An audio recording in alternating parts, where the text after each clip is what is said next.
This morning we're looking at quite some traffic. Hot and heavy on Thika Road already this morning.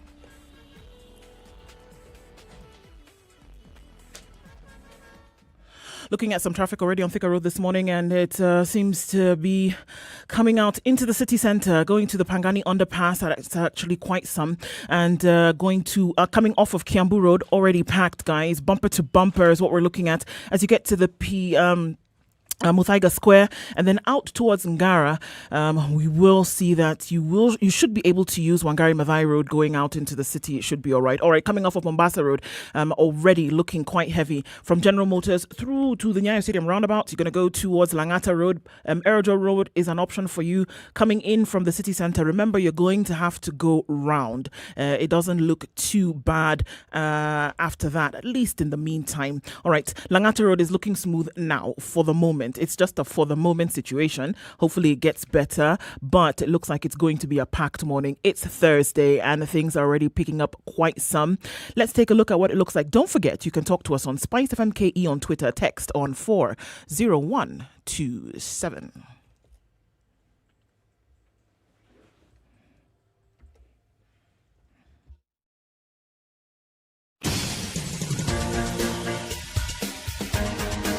This is The Situation Room, the home of hard-hitting political commentary and penetrating insights about the state of the nation. This is a talk radio experience like no other. The Situation Room, a place for hard truths, debates, and elevated conversations. The Situation Room, witty, political, engaging, deep, controversial. In the room, we have C.T. Muga, researcher, academic, seasoned political observer, a fountain of wisdom in these politically uncertain times. Ndu Oko, Nigerian by birth, Kenyan by choice, communications expert, Pan-Africanist, a truth seeker and believer in people power, and Eric Latin, agent provocateur, the man in the chair, seasoned journalist, news hound, a man who believes in punching up, not down. This is The Situation Room. Yes, it is. Good morning, Thursday, May 27th. Good morning, City Muga. Ndu Yes. Oko. Yes. Good morning. Good morning. How are you? Very well, thank you.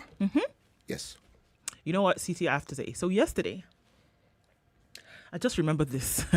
Yesterday, I was in a particular part of the city, and it's a part of the city that you would be in every now and then. And so I saw a vehicle like yours. So I'd come out of the building where I was, and I was waiting for the Uber to pick me up. And so I saw a vehicle like yours, same color, and it drove past. And here I was waving frantically like a crazy person. CT, at least I see you outside of the office. And then it turned out not to be you. So people in this place thought I was a mad woman. They were waving at somebody who doesn't even know you. And you're pretending to know this person and he doesn't know you. What's wrong with you? So I just wanted to let you know that in your absence or in your presence, you ignored me yesterday. And you passed me without knowing. My take-home message, though, is slightly different from yours. You have actually crossed a certain threshold. Crossed the what? A certain threshold. Uh-huh. You have entered the realm of prophets.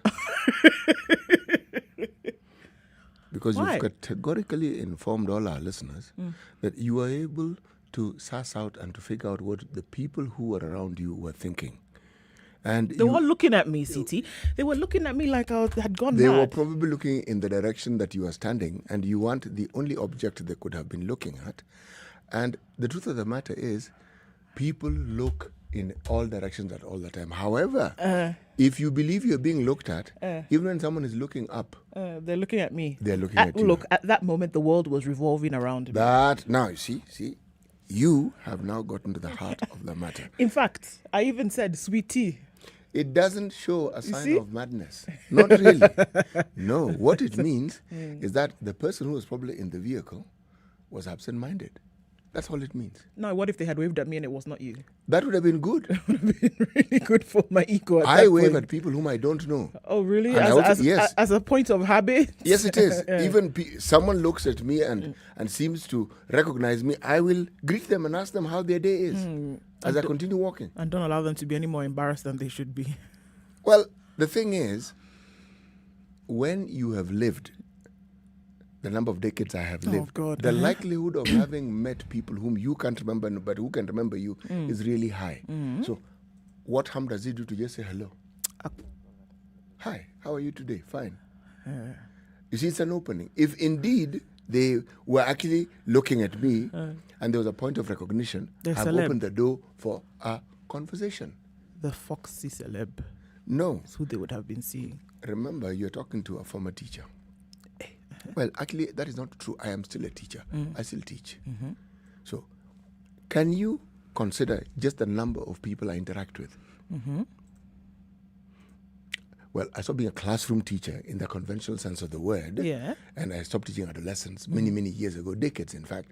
But it doesn't mean that when you interact with the people and you have learning material that needs to be passed on, people get to know you. But because you are one, there are several. They will remember you. You won't remember. C'est vrai. On this, I do agree. And plus, if you mention this issue of appearing on TV and appearing on radio, and people will get to know you if they listen, and those people looking at you may be looking at you because they remembered you. Not because I was looking like a crazy person. No. The crazy person is your figment of your imagination, vibrant as it is. It is quite vibrant. Hey. Okay, good morning, everybody. Welcome to the Situation Room in the studio this morning with CT Buga and myself and Joko. The Situation Room starts now.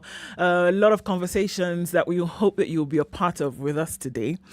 Quite some things that have people's minds thumping in a quite emotive direction. A couple of things happening. Waiting with bated breath is, I think, what some people have described it as of yesterday, to see what the decision will be as concerns the BBI. We'll be having an education conversation today, quality of life with children who have to go to school at very early hours and are on a commute 4 hours out of their day when they could be resting. What exactly are we breeding in the country? Also looking at what we hear now, that Kenya's defense forces will go into some kind of commercial business. How safe or dangerous is that? So lots of conversations lined up for today, and I'm hearing what you have to say about all of this. So before we get off into that, let's look at what COVID presents for the world at the moment. All right.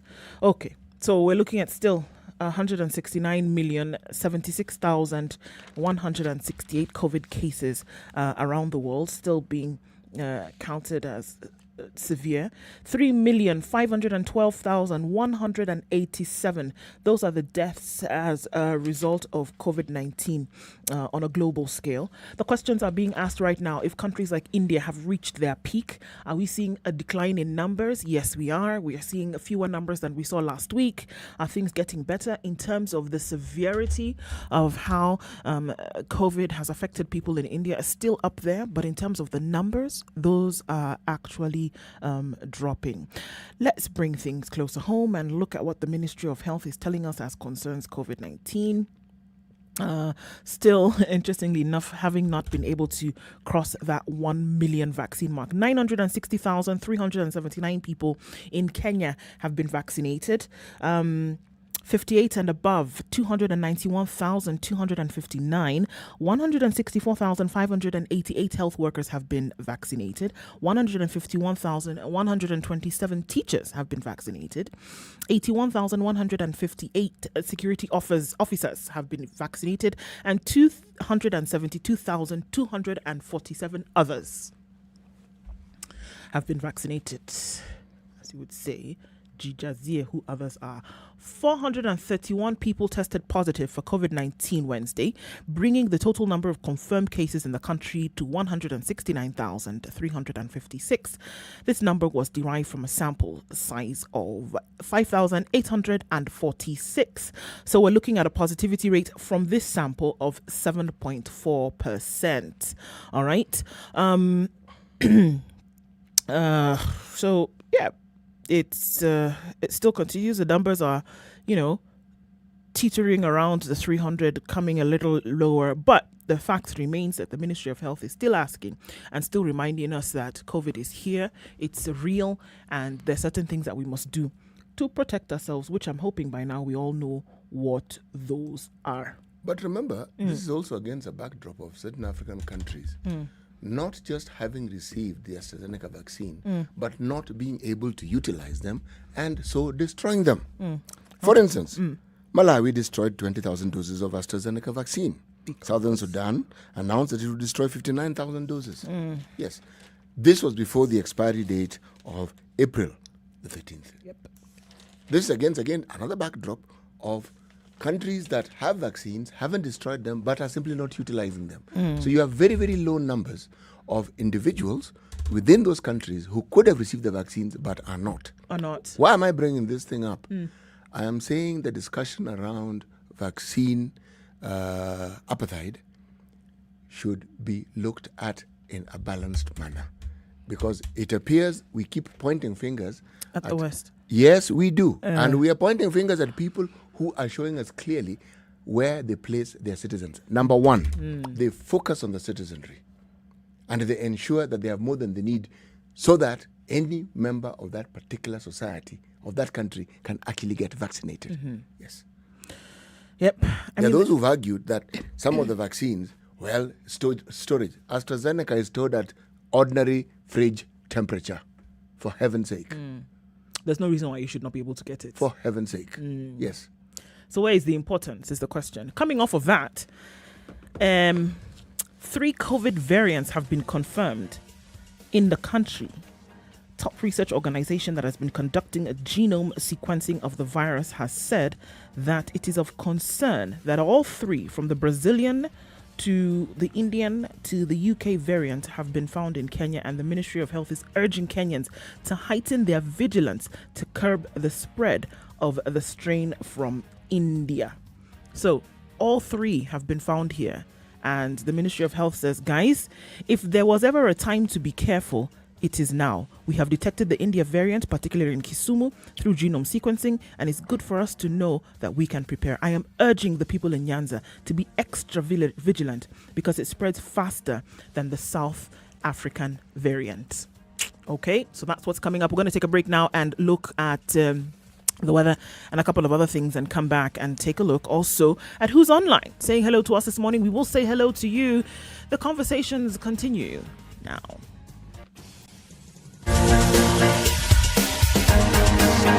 This is the Situation Room, the only way to start your day. Spice up your life.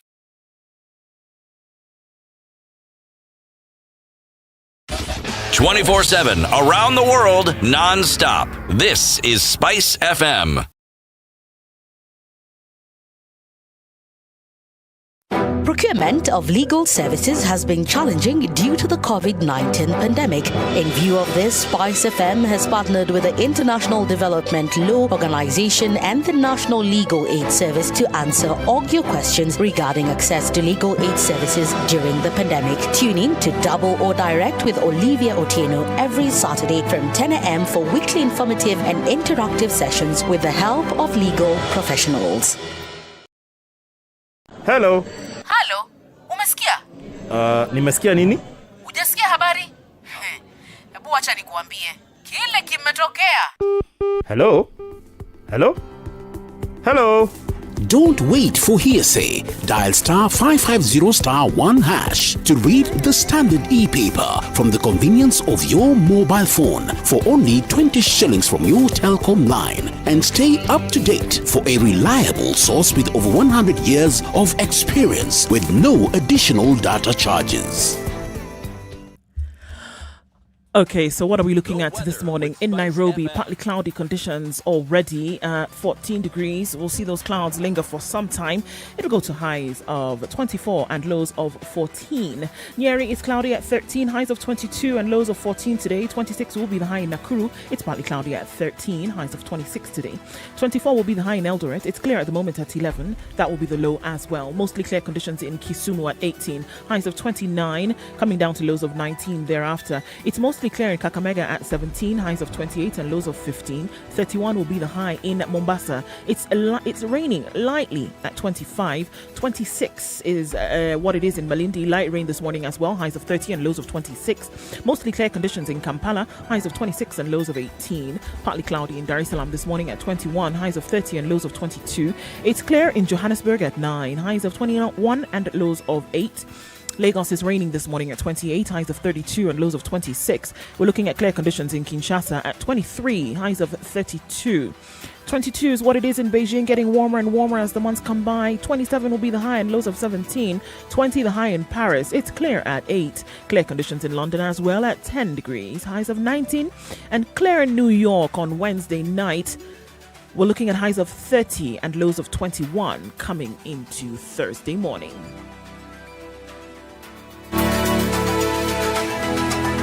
You know, when you see someone being jailed, a governor or two or someone who stole, then people will fear. Because our problem is not the borrowing, it's the stealing. We've become actually a nation of thieves. The only thing we lack is an opportunity to steal. The guys who quote the Bible and say I'm a Christian and all that, and you know they're thieves. Return what you have stolen 4 times. If you know that you have property or anything that you have stolen, just return and say, my God does not allow me to hold stolen things. We are also a reflection of you, because you elect us. You know, we don't get into our office by ourselves. We are a reflection of the people who elect us. We don't want to go to the streets. We have a constitution that enables us, assert our will. When the legislature are now being taken as hostage by the executive for whatever reason, we are now bound by what they want us to do. This is just outside the realms of reality. We have impunity written into the DNA of our political class. How old were you when you learned that Jeshi Lokop is Jeshi Lawokov?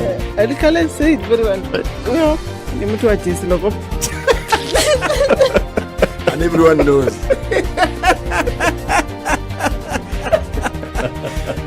Okay.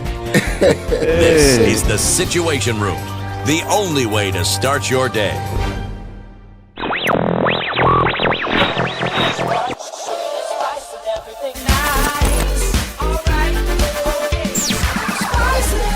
Spice up your life. Mature, intelligent talk every morning. Spice up yourself. Mornings done right.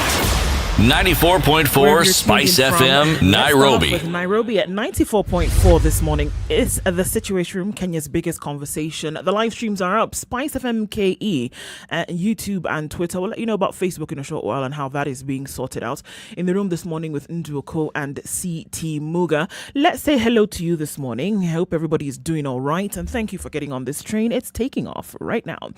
Morning, great minds to you too, Millicent Yawa. You're tuned in from Githurai.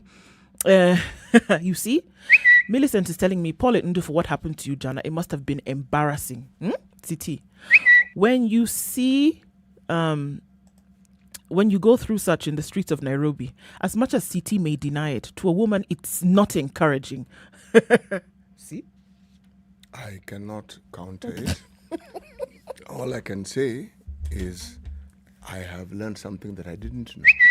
Yes, because that perspective I had not taken into account. You see now? Thank you. You see now. Thank you very much, Millicent. Baraza Simui says, good morning. If the Indian variant is in Kisumu, we have people traveling daily from Kisumu to Western Kenya towns, to Nairobi and Mombasa, Busia to Uganda. How safe are we? I'm worried of another lockdown. I think we should be. Tuned in from Nakuru, that's where Shemongwaya is. Muhebwa Vidal is tuned in this morning, and he says he's tuned in from Kampala. Good morning to you, brother. Good morning. Sparkle for us all Thursday. Yes, please do sparkle Thursday. Good morning, folks from Minneapolis. That's where Waterman Jeffrey is tuned in from this morning. Moses Kashari tuned in from Juja. COVID will finish us, so apparently, since our efforts, time and money will be channeled to politics. Sorry, citizens, we haven't learned that hyenas bellies never get full. Wow. Dagio Guta tuned in this morning and he says, yes, very big show indeed. Karibu sana. So he says also that I should master your number plate, CT, so that I don't get embarrassed next time. But it is okay. All is well. Today, when we go downstairs, I will look at that number plate nicely so that I don't. I'll write it down. Save it in my phone even as a contact. Rogers Lai is tuned in from County 001 today. And Bishogoro is tuned in from Gitari. And good morning, folks, from Kev Santana. Odero Otieno Jr., we now have found where Eric Latif is, he says. He has finally gone to get his Uduma number card. That is where he is. You got it right, my brother. Maybe he will be back and he'll tell us the travails and how it went getting this. Karibu sana. Sapaku Emmanuel tuning from Ghana this morning. Stanley Kimgwai is tuning from Dandora. Paul Kinyanjoy tuning from Laikipia. Everybody's tuned in this morning. Nixon Otieno, Karibu sana, tuned in from South Sea. Good morning, guys. Thank you for joining us. Peter Wagongo, everybody else who's tuned in. We can't get to you all this morning, but we hope that you will stay on board. Karibu sana. As we get into things, let's start off with today's Proverb City. Today, I will actually start with a story. Oh, yay. I like You stories. see, proverbs were often augmented by stories, meaning a little tale was told, not too long, a talelet, if I may call it that. And after the tale, then the proverb followed. All right? A fish lived in a forest. One day, the forest caught fire. Desperately, the fish sought to flee from the flames and moved from tree to tree, from rock to rock, but could not find refuge. Finally, water took pity on the fish and gave the fish shelter. Water said, "Come, I am infinitely merciful, and you can stay with me." From that day, fish has lived in water. I like this very much. So many lessons in here. Evolution, creation. Yes. This story comes from that same community that I mentioned yesterday, Côte d'Ivoire. Baule. Yes. I like these Baule people. Yes. Now, the proverb is, good you do, evil you find. Good you do. Evil you find. Wow. Of depths untold, good you do, evil you find. I like the fish story. I like stories. Yes. Can't go much more than that, can you? Remember, the learning process that children were imbued with in traditional societies were not through proverbs, it was through stories. Oral tradition, that's what it was. And when you understood the stories, then the proverbs would follow. Absolutely. So you could contextualize it. Yes. Okay. All right. So as we look into the papers this morning, just to remind you guys that Standard e-paper, making easier for you to have the newspaper on the go and for a price that actually is quite affordable. So it's a new site, epaper.standardmedia.co.ke. We want you to subscribe to the new Standard e-paper. Click on epaper.standardmedia.co.ke.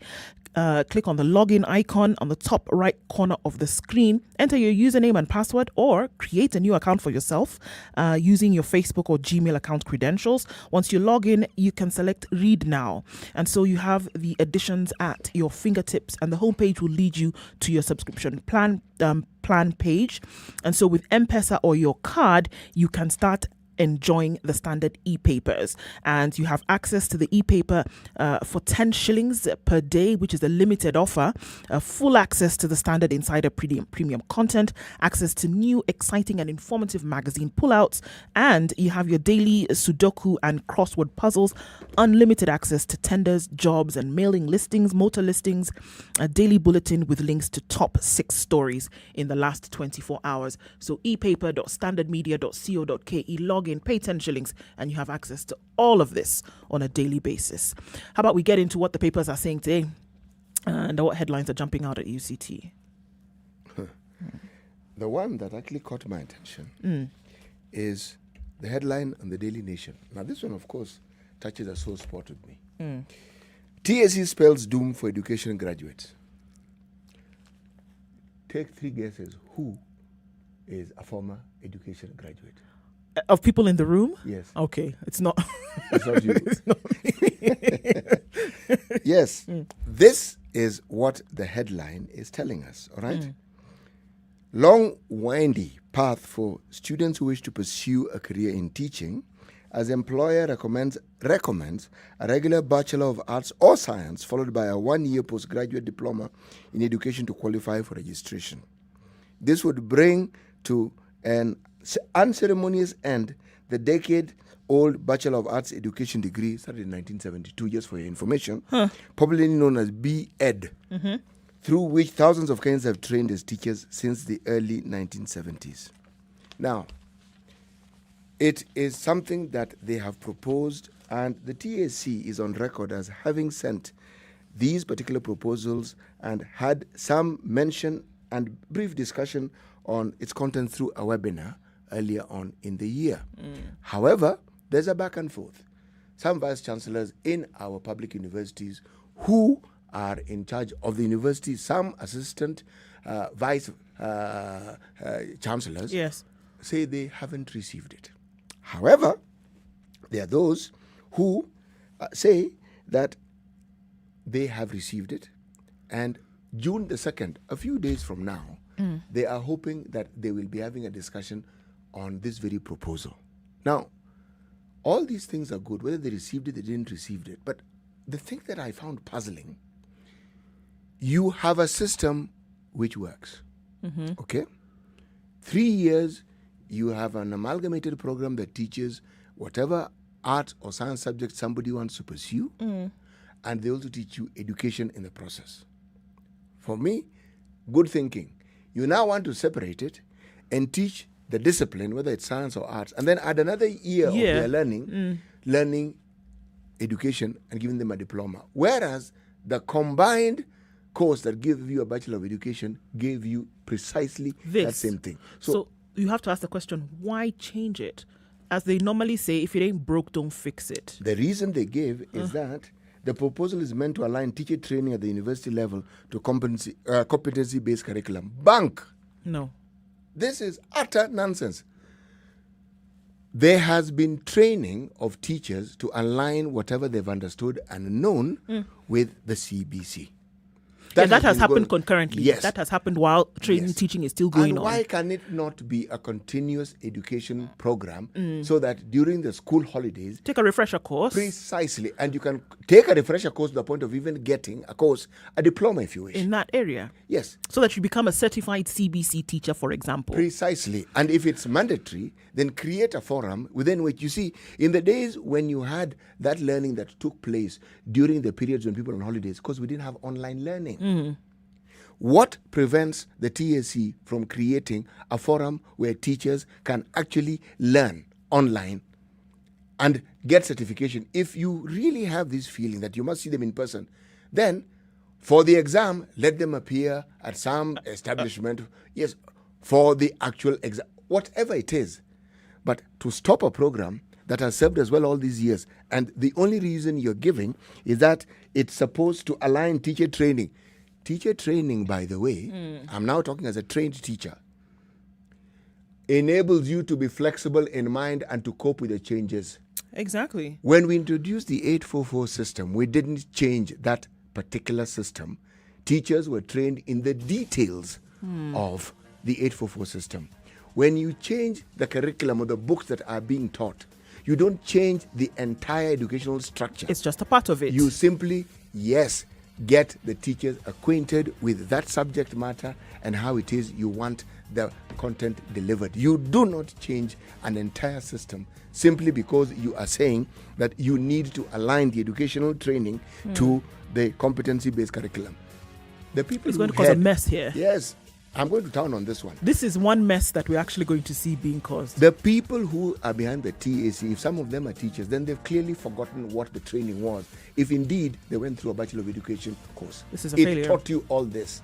And you should have been able to bring this into these deliberations. Yes, and there's a flexibility of mind that training as a teacher gives you so that you can... How do you think, for instance, we have teachers who train with our 844 system and still work in the GC, IGC system? Because they can do this. They have the broad training and you can apply it. We're taking a look at what's going on in the papers.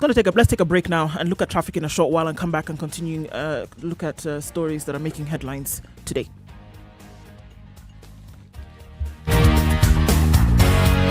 This is the Situation Room, the only way to start your day. Spice up your life. 24/7, around the world, non-stop. This is Spice FM.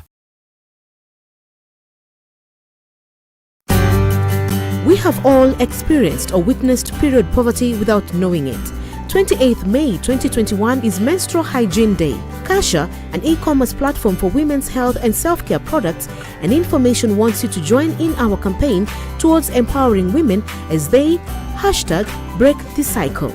You can do this by donating sanitary towels and spreading the word. Visit www.kasha.co.ke/break the cycle and learn what you can do to #break the cycle.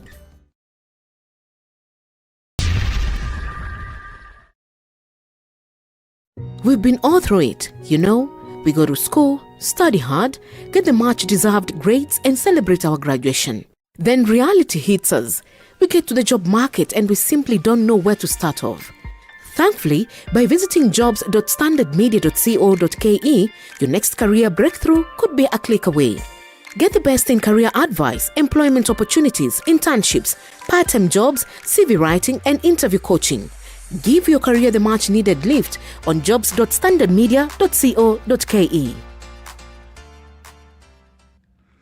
Okay, so the normal build-up that we see across Nairobi streets, let's look at Mombasa Road coming out to the Cabanas and then General Motors. A lot of folks using the ICD route this morning. Still not jam-packed, so it looks good as an option to get towards the southern bypass and then back into the city. We don't know what Langata Road is going to look like, but do let me know what it's looking at right now so that we can tell folks whether to approach or not. That would really help at this point. Thika Road, we already see traffic. Kiambu Road now trying to connect with Muthaiga Square, out then towards the Pangani underpass through to the city centre. Wangari Maathai Road looking pretty good. Your bypasses are also looking good today. Southern, Eastern, Northern, Red Hill looking good in and out of the city. You can use those today. North Airport Road, Outer Ring, however, a little bit of a sticky situation right there, so let's keep an eye on things. The 3 ferries are up for service according to the KFSU Mombasa. Tongwe, Likoni looking good. You can use those. Don't forget *712#. Pay cash. Don't show up without, otherwise you can't board the ferry. Okay, so let's look in about half an hour how things are changing for traffic. It's Thursday. Hopefully we'll not be too crazy cruising to and from where we need to go today. Don't forget SpiceFMKE on Twitter. That's how you can get in touch. Text as well on 40127. We want to keep things moving as smoothly as possible.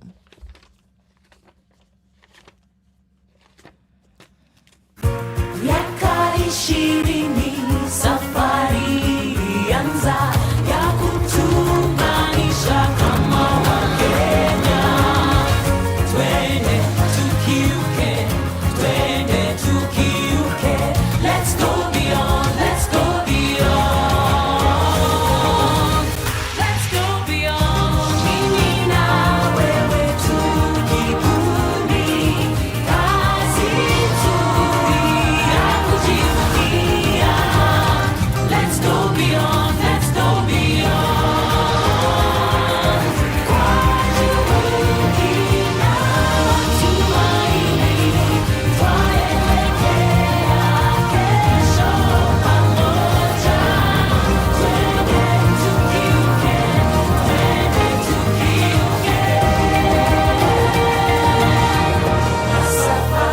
Safaricom.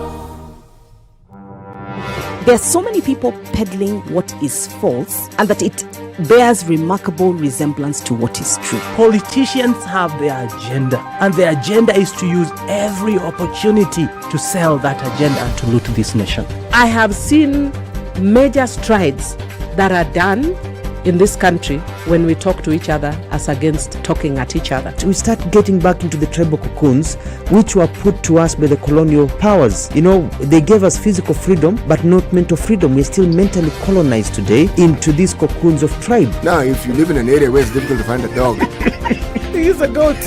I kid you not. In which part of this country is it difficult to find a dog? So that you resort. Afande hii umbo yako iko na pembe. Hii ni umba special. This is the Situation Room, the only way to start your day. Indeed, it is the only way to start your day. Situation Room this morning with Nduoko and CT Muga in the studio. Where is Eric? Eric is taking some time off and he'll be back soon, worry not. And we know today, a little bird has whispered that he's going to get his Huduma number. So hopefully he'll be back in circulation with the card, right? Okay, CT, looking at stories in the headlines today. After KMC take over, the military will start income generating projects. The eyebrows that went up yesterday went so in rapid succession. In social media, I believe. Yes. It went crazy. What? Okay, so let's look at the story. The negative impact of the COVID-19 pandemic on the economy increased demand for KDF to be involved in humanitarian and civil aid. The Defense Ministry is planning to start revenue generating activities following budget cuts that have marginally affected the security docket. In what will see the department increase its presence in business beyond its recent takeover, the Kenya Meat Commission, the Defense Ministry says it will establish revenue generating activities to mitigate its funding challenges. In the new budget for the 2021-2022 fiscal year, the ministry notes that it continues to face a number of challenges in delivering its mandate. These include the negative impact of the COVID-19 pandemic on the economy and national security, increased demand for the Kenya Defence Forces to be involved in national development projects and humanitarian civil aid, maritime boundary disputes, high cost of equipment and systems, pending bills and inadequate funding, among others. According to the budget document, it reads in part, some of the measures that the ministry intends to put in place is to mitigate against these challenges include establishment of revenue generating activities, enhancement of multi-agency approach to create synergy, among others. So basically, the Defense Forces, the Ministry of Defense, just doesn't have the money to be able to keep up with things as they normally would. And the only way to be able to do this is you can't go back to the National Treasury, who's also having an issue, and say, please, we need more. So they've decided to take a step and be, creative and say, we will actually begin to see what projects we can go into that would generate some kind of income. And like I said, folks went crazy yesterday. Why wouldn't you just focus on one thing, which is, defense essentially, and making sure that, borders and things like that are safe? Why get into money making? Because, or rather income generation, because it brings a lot more with it than just, generating of income. It brings in elements of control beyond what you would actually have. And it looks like a sticky situation, according to quite some number of folks. But it isn't new. It isn't something that is actually new on the planet. In this very country, in countries that are not far from ours, you do have the military involved in business. Some of them adversely so at an individual level. Others are involved in, and I'm talking about other countries. You're talking about Indonesia, China, Pakistan, to Central, what am I thinking of? I am thinking about the Latin American countries, Central Latin American countries. The military, for the same reasons you've been given, the budgetary formations within their country do not afford them adequate financial support to achieve what they want to achieve. So they go into business, and they're allowed to go into business. Right. We're going to talk about this, looking at a little bit more of it in detail in the coming hour. But then the question is, do you want to have a refocus of roles? Because then it would seem as if part of your attention part of your focus then goes towards these income generating activities, and then you're not able to focus on your primary business, which essentially is defense. And then examples have been given of other countries whereby the country doesn't have an army, but an army then has a country. And in terms of the control, then they're able to wield. If you're able to wield a control with your defense forces, how much more control do you think you would have if you were then going into income generation? A sticky subject, but like I said, we'll open it up and look into it in the coming hour. All right, what do you have on the Business Daily City? Well, what is on the Business Daily is a series of things. But chief of these things is, remember the case of the CS for Treasury? Yes. In the news hour it was mentioned. But this, together with other cases that we have been reading about, this week, earlier on, there was the discussion of former governors, 2 from Nairobi, one from Kiambu, the other one from Samburu, and the issue of $12 billion, 11 point something dollars, billion, And the inability of these particular governors to actually give an account of how it is they acquired the money. Yeah. Now, one could argue that the wheels of justice, slow as they're purported to be, seem to be taking shape. In that, according to, according to the Business Daily, I got it right. Yay. Got it right. The headline is ex-CS Rotich charged afresh with 63 billion Kimara scam. So it actually is 63 billion, so let's get it right. They have written 63 here, Okay. all right? So maybe if there was more, they're charging with only 63. Okay. If they're charging with less, they've amalgamated it and it's now 63. 63 is the figure that they have given. However, the other discussion around this is that his principal secretary is no longer being charged because the principal secretary, Dr. Kamau Thuge, has now turned witness for the prosecution. Yeah. So you have Probably someone with a who deal is working here. closely. Yeah. Well, it is within our constitution. Yeah. Yes, you can take what is a plea bargain. Yes, you can take a plea bargain. Yeah. But the other matter that I mentioned that involved the three governors, there has been a rebuttal to it. And the former governor of Nairobi has said categorically, and this appears in the Star on page 7, that some of the things that are being mentioned about him, the buildings that he said to own, he said they're not his buildings. He doesn't own them. He says he only acquired one building when he became, or one property when he became governor. So how would the other ones then? He is calling it With his EAC are perpetuating malice and witch hunt against me. He even says that the cars that are mentioned, and he even gives registration numbers: KBTL 001L Toyota Lexus, KAH 523E Toyota Saloon. Yes, salon is the one for hair. Saloon is the one for driving. Yes. All right. And where you go to drink, it's also a saloon. Saloon. Yeah. Okay, so saloon. Do your hair, go and drink. Get Okay. it? Uh-huh. KE 262Q Peugeot Saloon. Got that one right. Yes. And two other vehicles. He says, no, these aren't my vehicles. Some of these things are it's spoken of as though they are mine, but they are not mine. Again, when you talk about the wheels of justice, every time someone is accused, they are not guilty. They have been accused. They've been accused. That's all that has happened. They've been accused. Perhaps it would be useful if we gave a little more time and let them have their comeback and let this wheel of justice progress until all the facts have been considered before we arrive at a conclusion. Social courts. City social courts are walking courts will, so long as there's It's called the court of public opinion. Right. So long as there's a whiff of any kind of allegation, regardless of what it is, everybody is up and about, walking about with justice in their backpack, Very and true. there's a stain, and it doesn't matter. Even after a person may have been acquitted, or even if they've gone through the trial process, or even if charges have been dropped for lack of evidence, or even if they've said, okay, actually we've made a mistake here or there, the stain still lingers, does it not? It does. And Yeah. also, Dr. Evans Kidaro also says that, I was not a public servant.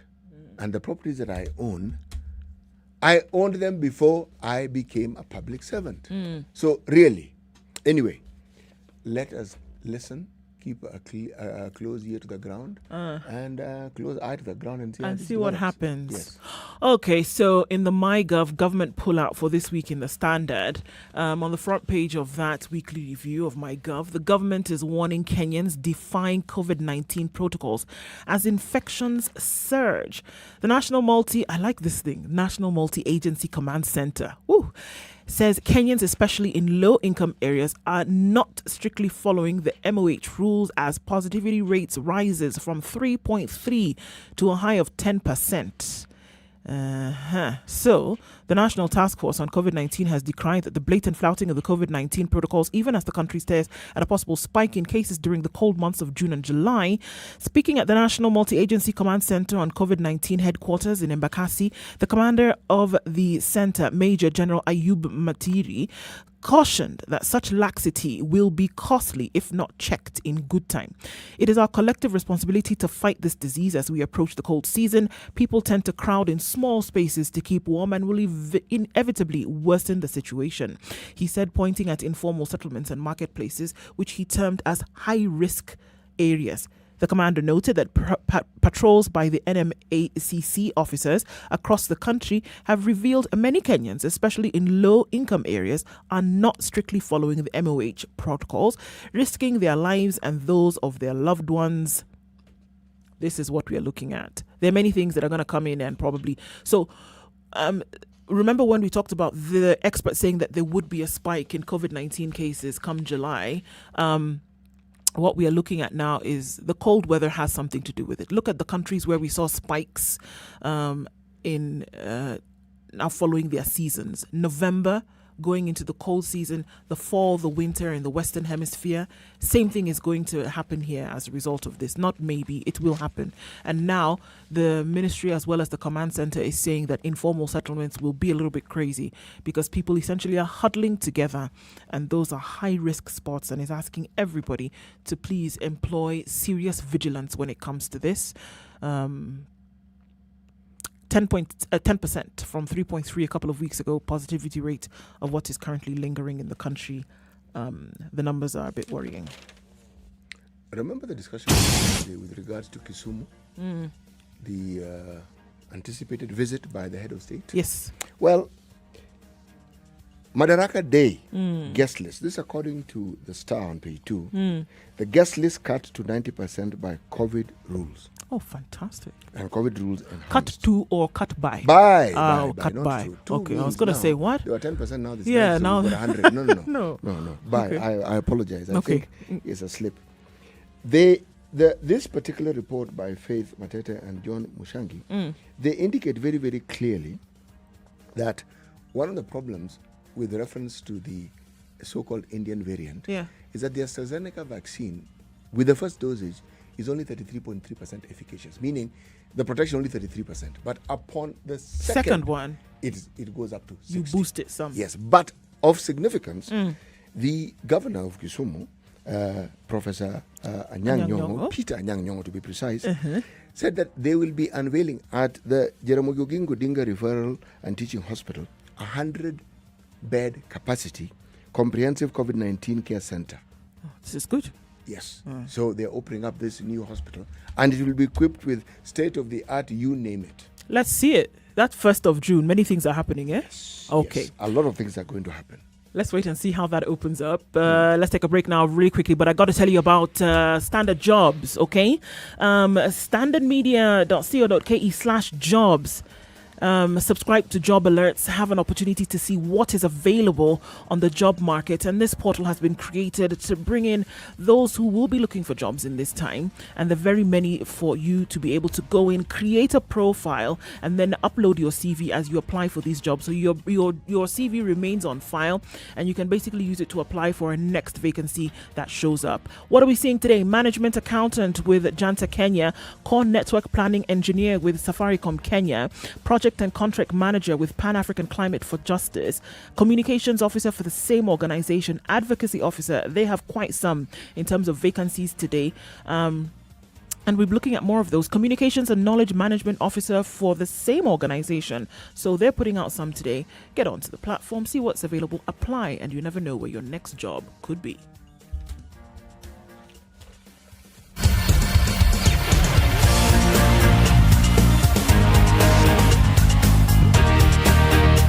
This is the Situation Room, the only way to start your day. Spice up your life. 24/7, around the world, non-stop. This is Spice FM. Are you looking for a way to access legal aid services for matters regarding child custody and maintenance, but don't know how or where to begin?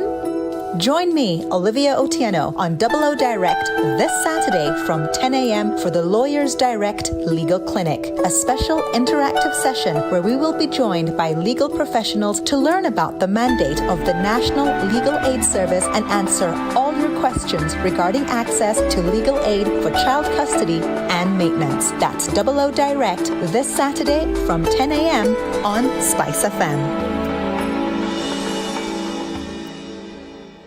Mature, intelligent talk every morning. Spice up yourself.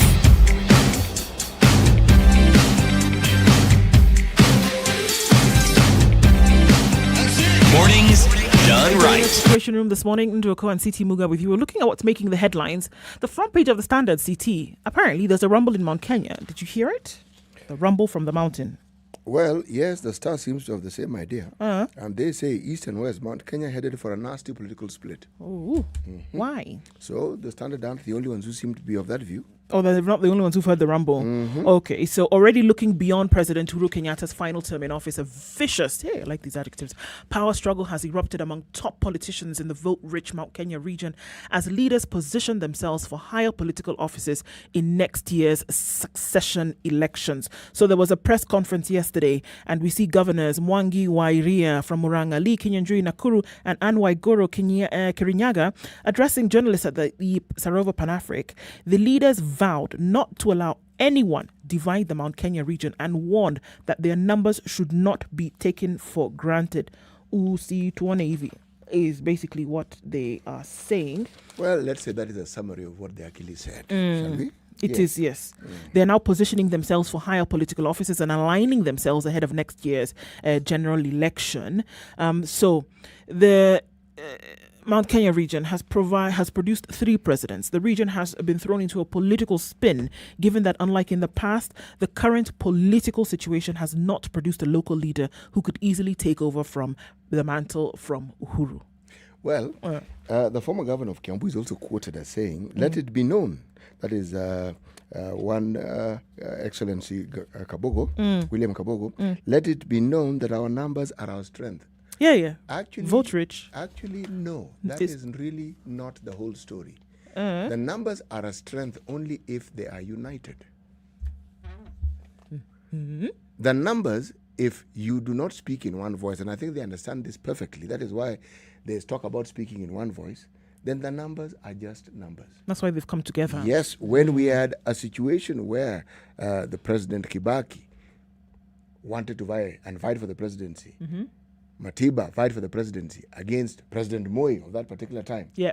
Well, my friend, they split the votes. They did. And if they hadn't split the votes, who knows what the outcome might have been. But it points to it having been a lot more positive than it was then. So if they vote, and the times when the particular region has voted in a unified manner, the results have been easy to see. The results have been. And so now I think it's clear that they see this.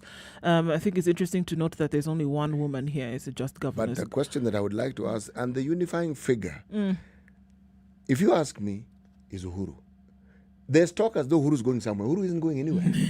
He may not be the president, but in terms of his leadership impact, yes, but he will still be a leading voice, because some of the conversations you hear, it's as though when he starts being president, he will not be an influential voice. That is not true. He will.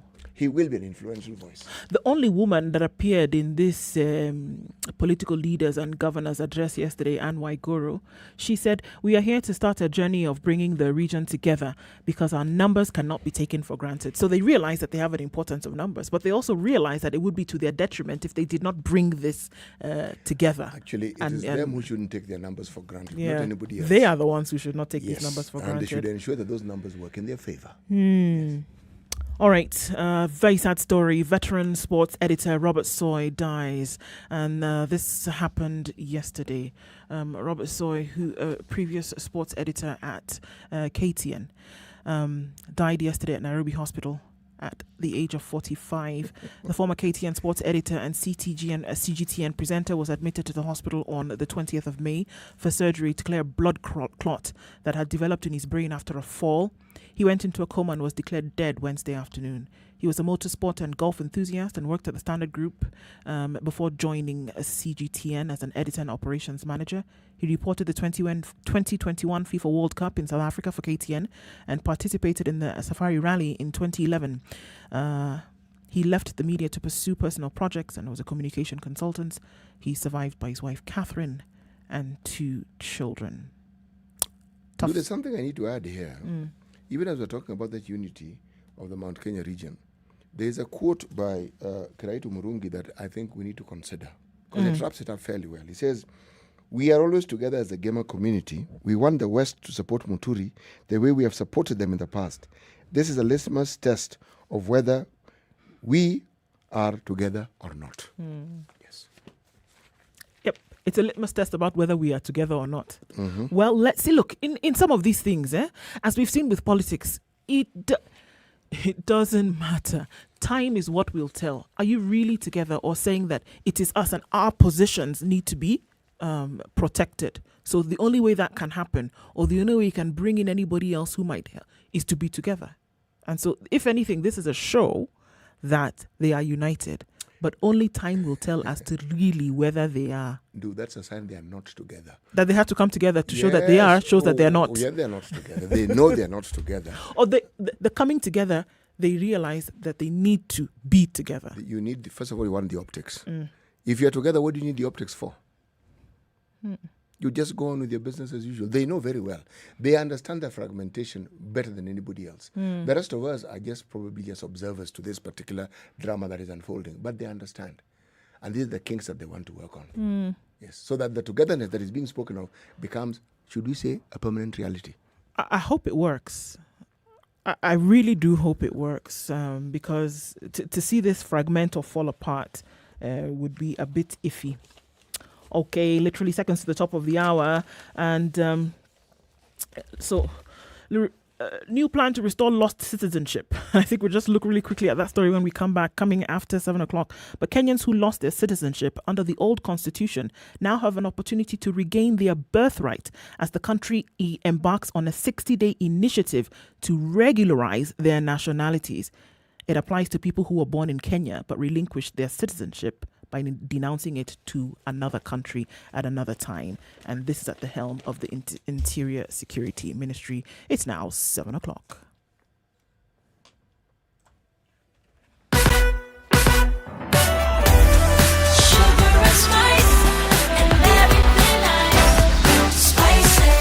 Spice up your life. The latest news from around the world. 94.4 Spice FM.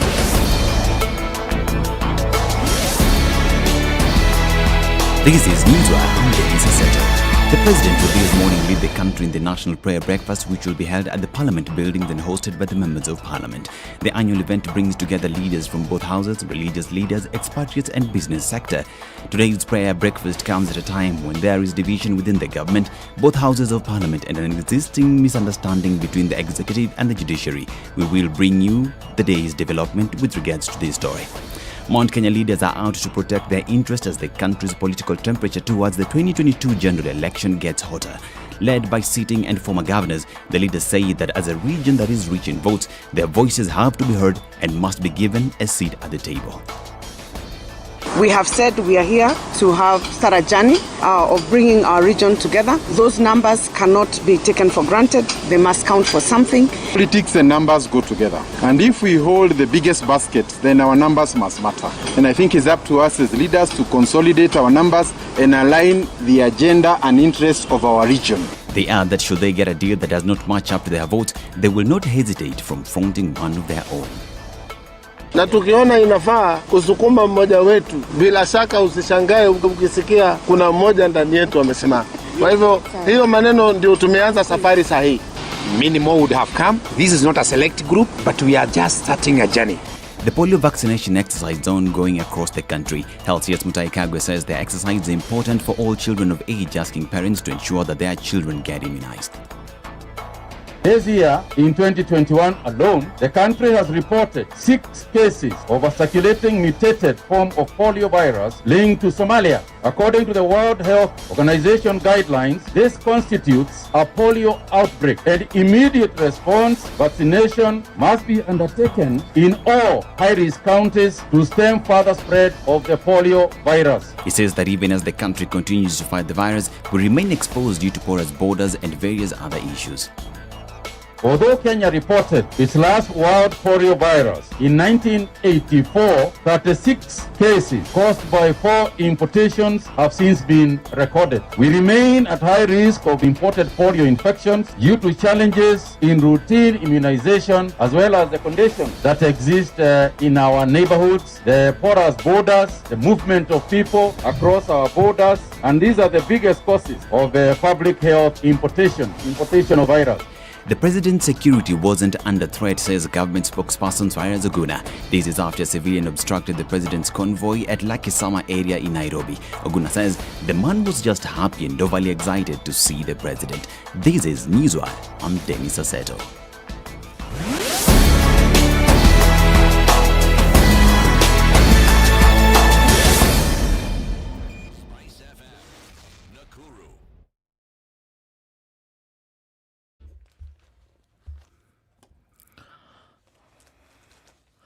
All right, so we're looking at quite some this morning, guys. Mombasa Road, let's just list them, shall we? Mombasa Road, Jogo Road, headed to the city centre, Thika Road, from Kiambu Road as well, joining with Muthaiga Square out towards the Pangani Underpass. It's already coming in hot and heavy this morning, so we need to keep an eye out for that. What direction are you heading in? Is it jam-packed? Let us know. The ICD route out through to the Southern Bypass looks pretty good. The Southern Bypass itself giving you a longer yet quicker route into the CBD. If you're going to stick on Mombasa Road, you're going to get eventually to the Nyeri Stadium roundabout, upon which you have to go towards Langata Road and out towards Aerodrome or then towards Bagadi Way.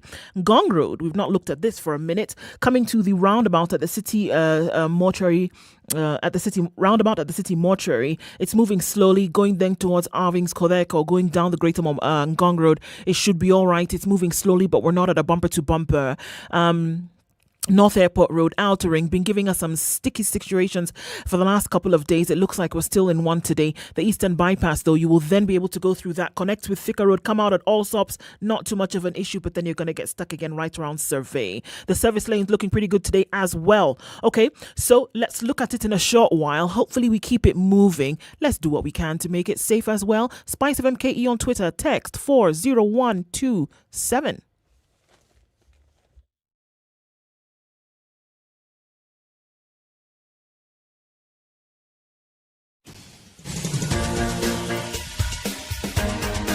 This is the Situation Room, the home of hard-hitting political commentary and penetrating insights about the state of the nation. This is a talk radio experience like no other. The Situation Room, a place for hard truths, debates, and elevated conversations. The Situation Room, witty, political, engaging, deep, controversial. In the room, we have C.T. Muga, researcher, academic, seasoned political observer, a fountain of wisdom in these politically uncertain times. Ndu Oko, Nigerian by birth, Kenyan by choice, communications expert, Pan-Africanist, a truth seeker and believer in people power, and Eric Latif, agent provocateur, the man in the chair, seasoned journalist, news hound, a man who believes in punching up, not down.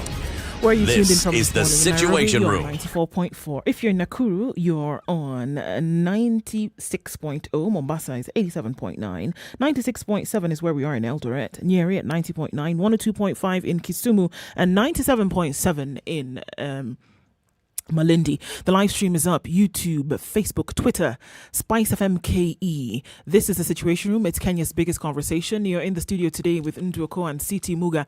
We now know Eric Latif is off getting his Huduma number. Hopefully he'll come back with it and we shall have some. He'll have a good story to share, I'm sure. So we're going to wait for that. If you're tuning in this morning, having conversations about the things that are happening in our world, and we're going to get into that in a short while. But to kick off the hour, C.T. Muga has today's proverb. Okay. Good you do, evil you find. Good you do, evil you find. Mm-hmm. Okay. Well, all right then. So, starting the conversation for this hour, right off it, guys. Way into this one, but let's give you a little. We looked up into this just a little bit, looking at the military being brought in to handle certain things. Former military officers being brought in to handle things. Let's look at Nairobi. The Nairobi Metropolitan Services now being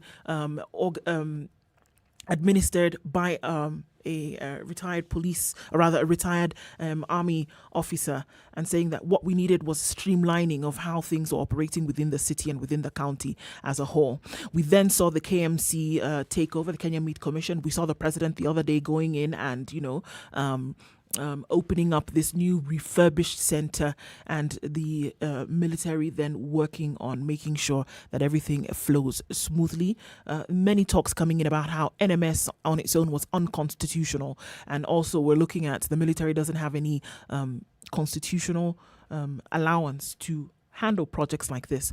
But in the light of all of that, what do we see is that coming off of this announcement yesterday is that the military wants to start income generating projects. The announcement has come from the Ministry of Defense that, look, the money that we had previously allocated to us is not enough. In the most simple terms, it is not enough for us to do the things that we need to do. The responsibilities that we have accorded to us, whether it is as the military and other elements of the Ministry of Defense, we just cannot meet up because we just do not have enough in terms of funds.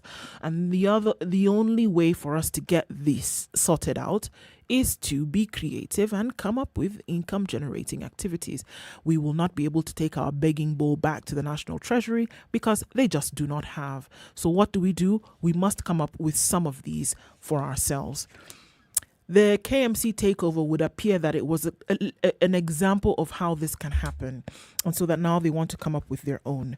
The Cabinet Secretary, Monica Juma, received a marginal budget cut for the new financial year that starts in July, putting an end to a near steady rise of the budget year on year over the last decade. So every year for the last 10 years, this particular ministry has always gotten an increase when the budget was announced from the National Treasury for the new year.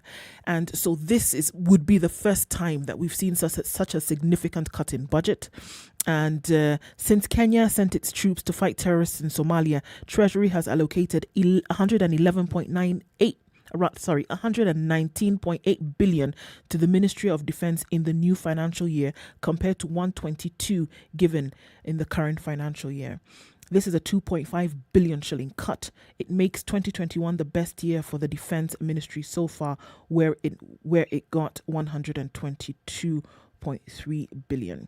So some of the main activities it's listed to be achieved in the new budget is the revamp of the KMC to optimal operational capacity, operationalize the National Aviation Services Department, as well as the acquisition of new equipment and development of related infrastructure. It expects to commission and operationalize the Mombasa and the Kisumu shipyards, as well as complete the completion of the MV Jamhuri. The military also plans to develop an Earth observation satellite in the new financial year to support national space management. So, the core mandate of the Defense Ministry is securing the sovereignty of the nation. But it also gets involved in other activities, among them the development and formulation of various policies and strategies, such as the peace support policy and defense industrialization policy. Its budget is also used to sustain appropriate force posture by recruiting, training, and equipping its personnel. In the last financial year, it also conducted successful multi-agency operations such as Operation Amani Boni, the meter gauge railway line rehabilitation, the COVID-19 response to intelligence and security threats, humanitarian assistance, peace support. Okay, I could go on, right? But it's clear that apart from being able to protect the sovereignty of Kenya, they've been able to be involved in other things. Policy development and strategy to make sure that the country generally remains in a position of peace. So at this point, when you are going to see just a marginal increase in what you get and you still have responsibilities that the money is not able to cover, the best bet would be going into income generating activities. Is it wise to split the operation? Because that's what a lot of folks are looking at it as now. You're splitting operations. Why not focus on maintaining peace and maintaining sovereignty of Kenya and staying away from these income generating activities? It is dangerous because they're examples of what has happened in other countries, whereby you get into bringing in income. Now you're getting into aspects and attributes of control, and it is dangerous, so that a country doesn't own an army, but then an army essentially after that would own a country. You know, we are discussing this against a backdrop of the involvement of individuals, citizens who have been part of the armed forces being involved in civilian life. From the earliest times, what we knew was of military officers retiring, leaving the service, going into business. Many of them were brought back as employees of the government in foreign services, heads of parastatals, but they were retired. But we even saw, with the passage of time, the movement, the deployment of that very same service in a different sector. When General Muhammad Ali was made the chief of police. Yes. Now, he was a paratrooper, an army officer, but he became what? He took a civilian position. Yes, a police chief. Now, the current head of the Nairobi Metropolitan Services is not a former army officer. He is still an army officer. He is still of service. And he's not in the army, he's in the Air Force. Okay? Now, one of the things that perhaps we ought to be looking at is asking ourselves, how is it then that we can deploy the human resource we have in this country, and I mean all of it, in the most effective way possible? And then there's the other discussion, are we breaking any known regulations? Are we working within the boundaries of statutes that exist within our constitution that will enable the president to actually transfer the services of one individual to another, from one particular state, corporation, or entity to another? Because if indeed you can transfer those services, this debate of them being involved, the military specifically, okay, in what I would refer to as civilian activities. Remember, our armed forces for the longest time have been involved in the building of bridges. Yes. They have been involved in providing relief services when we have disasters. And have done it well. They've always done it well. Now, the fundamental difference is that those are not income-generating activities, but they've been deployed thus. Now, we are not a country that is at war with our neighbors. Not really. But we have the armed forces. They are trained. There are people who have the capacity to do anything other than the job for which they were employed. So I ask the question, what is it that we're talking about? An illegality in bringing them into the private sector, if such an illegality exists? Or are we balancing it against the good that you do by deploying all the available human resource that you have within your country to ensure that it is used for the purpose of the public good? Which is it? Well, I think, here we are, we're looking at the military, the defense ministry saying, yes, you're doing everything you can for the public good, one. But at the same time, they're saying what we would normally have is not enough. And so we must then go into these income generating activities. And the argument is that if you do that to be able to meet up, you lose some kind of focus then when it comes to the protection of sovereignty for the state. The conversation continues on Kenya's biggest conversation. We're going to ask you to join in with us in a short while. Just to jog your memory, 0719-012-600 is the number, and we'll have that conversation as we come back. But before we do that, I want to remind you about May 28th, which is tomorrow, actually. And it's a day which is commemorated as Menstrual Hygiene Day. And we're going to look at the importance of this with Kasha. Now, did you know the importance of having access to menstrual care products and the right information on menstrual hygiene? Courtesy of Kasha, a women's health and self-care e-commerce platform that provides products and accurate information. Every woman can access this information so that they can have a true shot of living their best life. It's running an amazing campaign called Break the Cycle.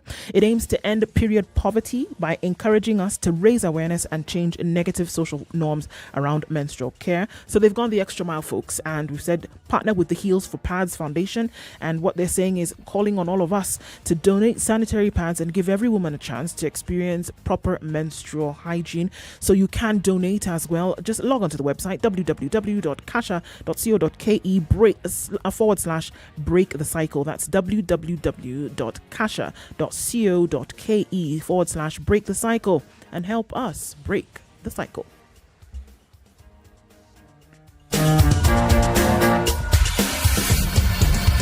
This is the Situation Room, the only way to start your day. Spice up your life. 24/7, around the world, non-stop. This is SpiceFM. as the Kenyans are roared into the home straight here. 4 Kenyan queens have lit up this balmy Bahamian night. It's where the rivalry is unmatched, where the soul meets the track, where the great are distinguished from the good. An arena where the records are broken. A new world record. It's not just been beaten, it's been obliterated. A stage where the legends are born. For Team Kenya, the Olympics is more than just a sport. It is our tradition. It's an event that has put Kenya on the roadmap. The Standard Group lets you watch every minute and every action live in the 2020 Tokyo Olympics, because we live for Team Kenya. We live for the game. At Standard Group, sports lives here.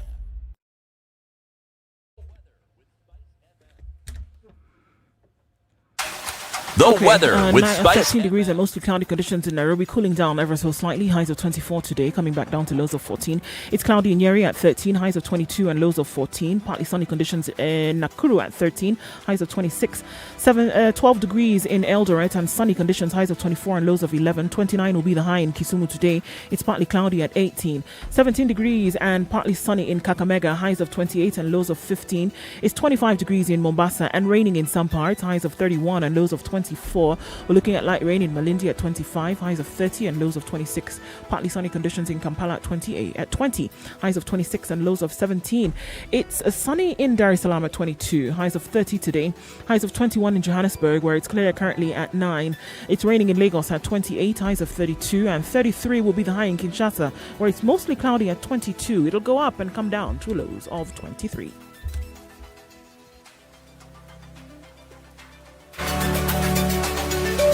SpiceFM. It's getting hot in here. Oh, everybody steals. It's better a thief who brings something small back.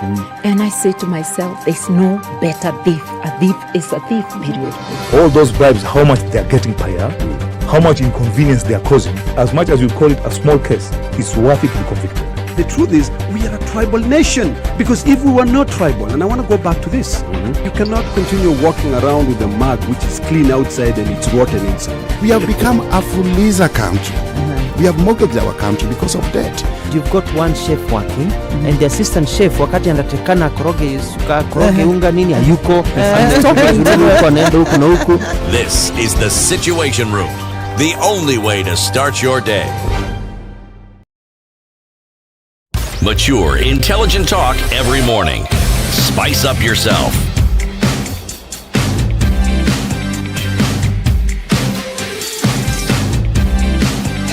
Mornings done right. 94.4 Spice FM, Nairobi. This is the Situation Room, Kenya's biggest conversation. In the studio with myself, Nduoko, and Siti Muga today, and we're looking at, going in the direction of getting into income-generating projects by the military. How dangerous is it? Or are we just looking at something that's normal? Inviting the Ministry of Defense or the Ministry of Defense taking that step and saying, look, what we are doing in this case is we don't have enough to be able to fulfill our mandate.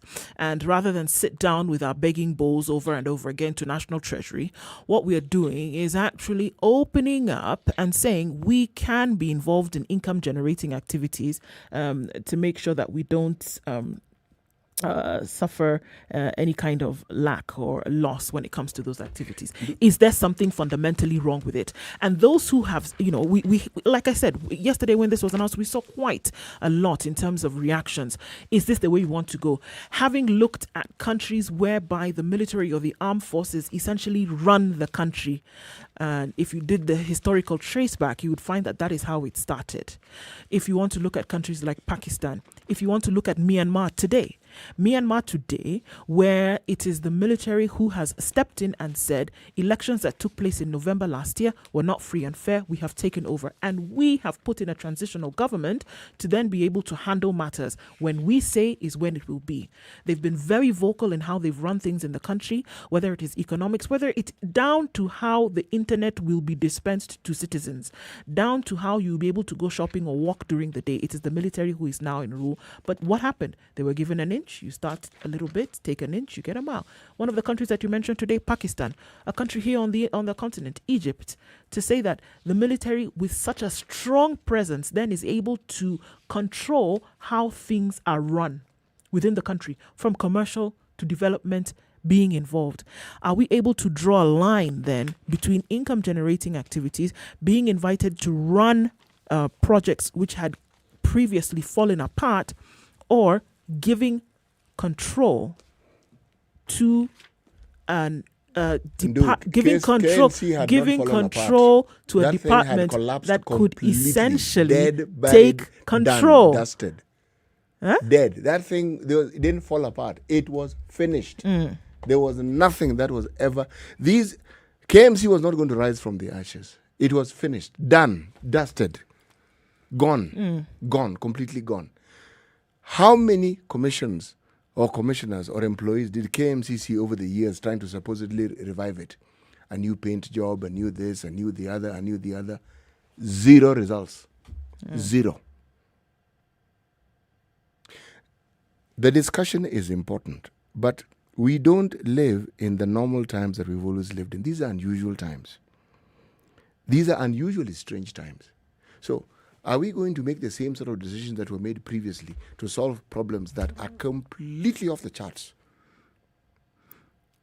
The other side of the argument is, if one, then what to stop you from doing the next? Nothing. And then the other?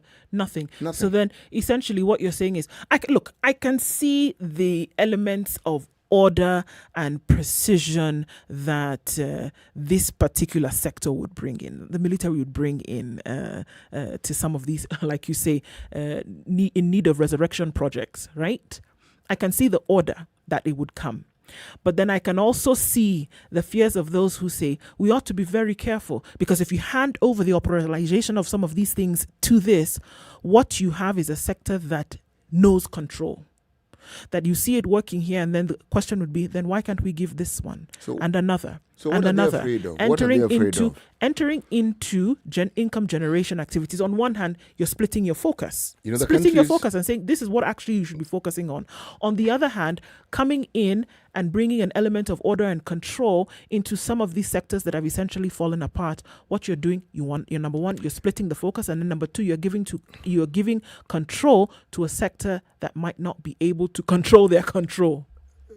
The argument has relevance, and the argument holds water, but the examples we give, whether you're talking about Indonesia or the Latin American countries, they began with military coups, and the military were in charge. Yes, it wasn't a civilian government allowing the military to participate in normal economic activities of the nation. It wasn't that. The military already had a say. When you talk about Central African Republic, when you talk about some of the countries we have on this continent, you find that a country is splintered into groups. They may call a national army for the country, but they are all sorts of splinter groups that also have their little armed forces here and there, and that are always being declared guerrillas or some name or the other.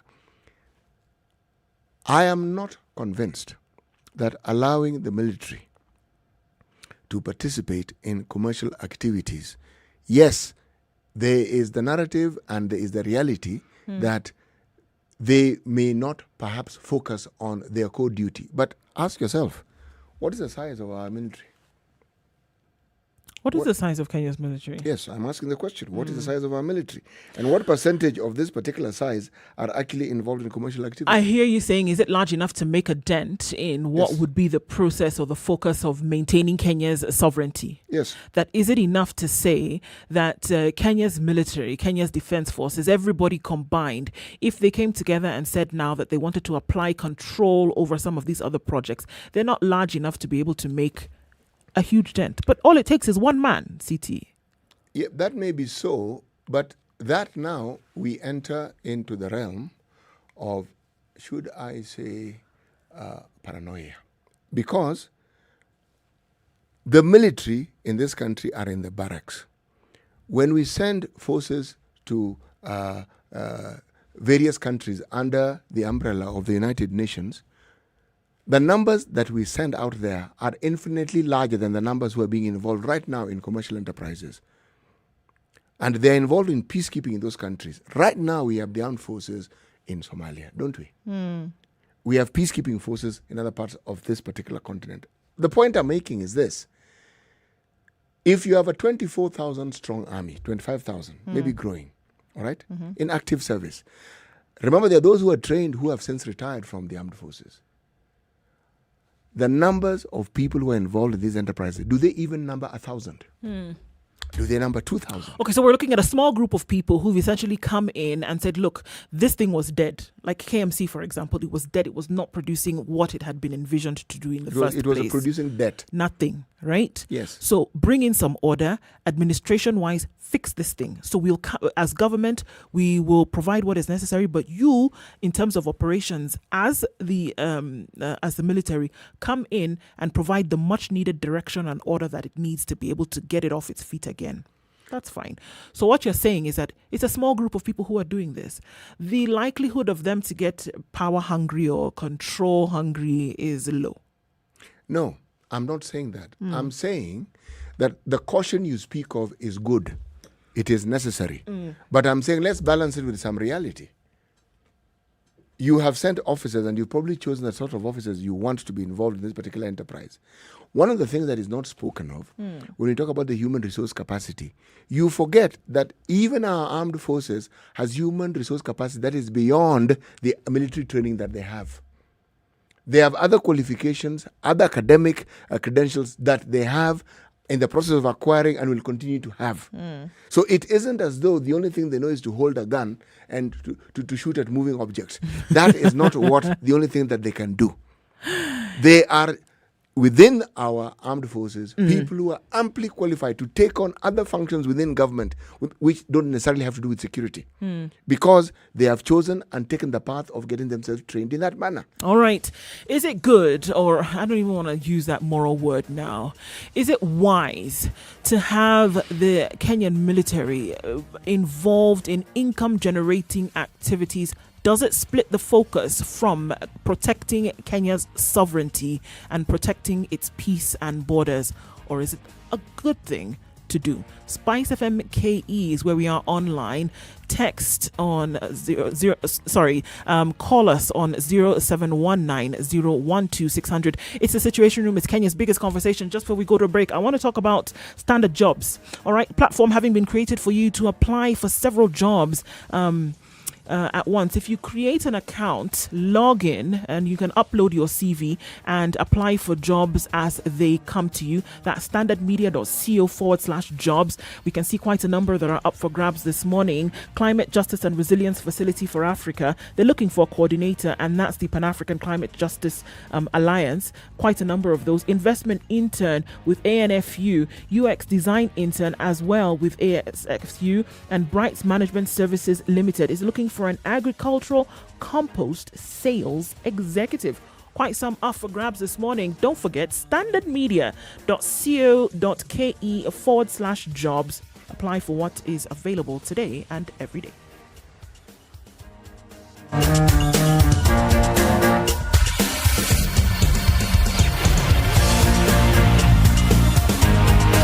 (24/7) around the world, non-stop. This is Spice FM.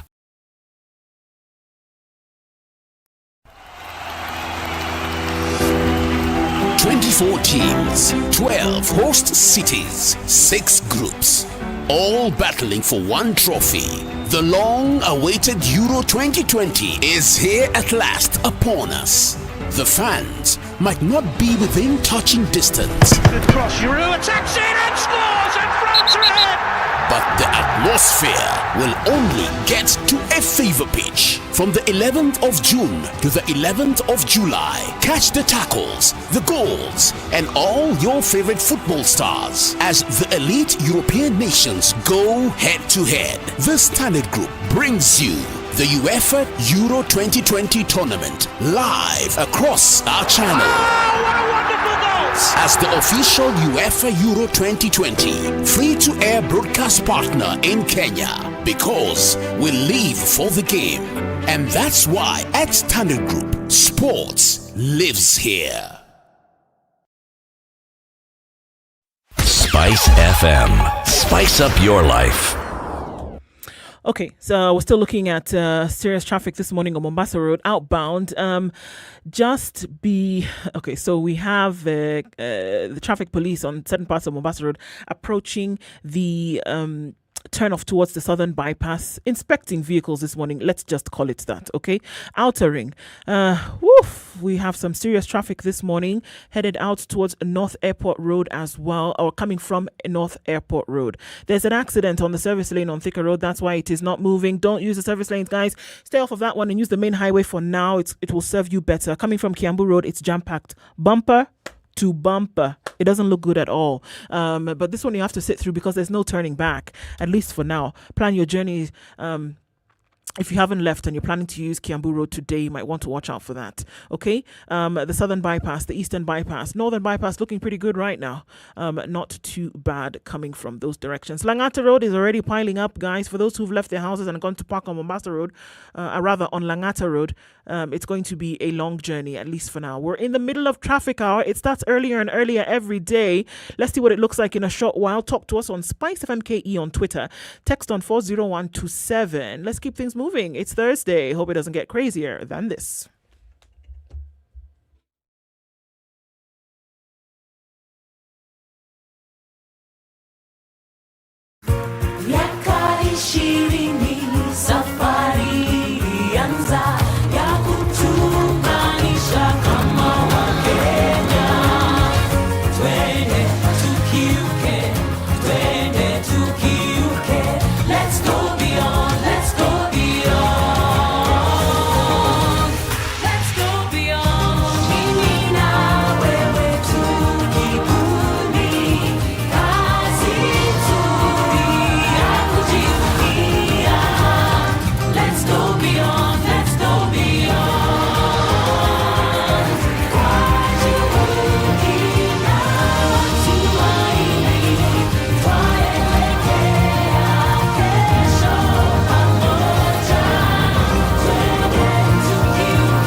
Spice FM. Hey, it's getting hot in here. The media has greatly contributed to the moral rot that we experience in this country. I remember a senior politician telling me, point blank, nobody steals in the field, it's stolen in the granary. So my friend, if you're going to win an election, jipange kwa granary. I think we are suffering from Stockholm syndrome. Our violator and abuser is also our redeemer in our mind. The whole political class, the whole political institution is rotten. It is based on ideals that cannot progress our country forward. This is the Situation Room, the only way to start your day. Home in a happen, a Safaricom Home Fiber. Stream movies non-stop at home with the best fiber internet speeds in Kenya. Dial star 400 hash and get connected today. How times have changed and now a lot more is required for us to be able to do from home. City, what's your Wi-Fi experience at home? My Wi-Fi experience your connection. Yes. I understand Wi-Fi. Not Wi-Fi. Yes, I understand Wi-Fi. Wi-Fi, not Wi-Fi. Wi-Fi. Not Wi-Fi. Yes. That invisible property that enables me to use the internet. I understand it. Okay. Yes, it isn't with Safaricom. It isn't. Okay. However, I have it on my phone. Voila. Yes. One of my lines, Safaricom line. And there's something that I learned called hotspot. Do you hear? Yes. So now you connect to your other gadgets from your phone. It works very well. Now imagine they've made it possible for this to happen home. Now it can happen at home as well. And so now imagine when I just remember going crazy when we were at home for 9 months and couldn't go to school, and then they were telling us about these Zoom classes and I don't know who doing what, and at the same time children are looking to be entertained. People want to watch football. There's online classes. There's another meeting because we can't meet face to face. We have to be so we had to find a way to have great internet access for a good price.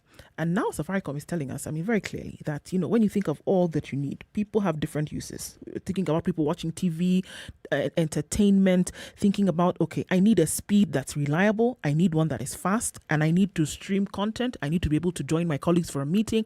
I need to be able to get these 3 munchkins on Zoom so that they can, attend their classes. What am I going to do? Home in a Happiness Safaricom is providing this fantastic opportunity for a bronze package of 8 Mbps for just 2,900 shillings a month. And what you'll be able to do is do all of these things over a period of a month for that price and uninterrupted. It's fantastic. All you need to do, *400# on your phone, follow the prompts. The first prompt that you get, they ask you, okay, where are you joining us from this morning? What province? You tell them. Option number 2, you select now what estate that you are in, and then you get somebody who will call you and be able to hook you up. 2,900 shillings a month, bronze package, 8 Mbps. And what we want to do today is award 2 people 3,000 shillings in airtime. Those who have been on this package or been on this service and are thinking about renewing, show us that you have dialed *400# and have subscribed for an additional month, or those who have just gotten onto the service, same thing, *400# and show us, send a screenshot to us, SpiceFM KE on our socials, Facebook or Twitter, YouTube as well. Tell us what it is that you have done, and we will be awarding 2 people today with 3,000 shillings cash, or rather 3,000 shillings airtime for you to use today. So that's Home in a Happiness Safaricom, *400#. Send a screenshot to us that you have renewed your subscription or you've just started out on this wonderful journey to be able to have access to unbeatable internet, great speeds for your school, work, or entertainment needs. Home in a Happen, a Safaricom Home Fiber. Stream movies non-stop at home with the best fiber internet speeds in Kenya. Dial *400# and get connected today. 87.9 Spice FM, Mombasa. Mature, intelligent talk every morning. Spice up yourself.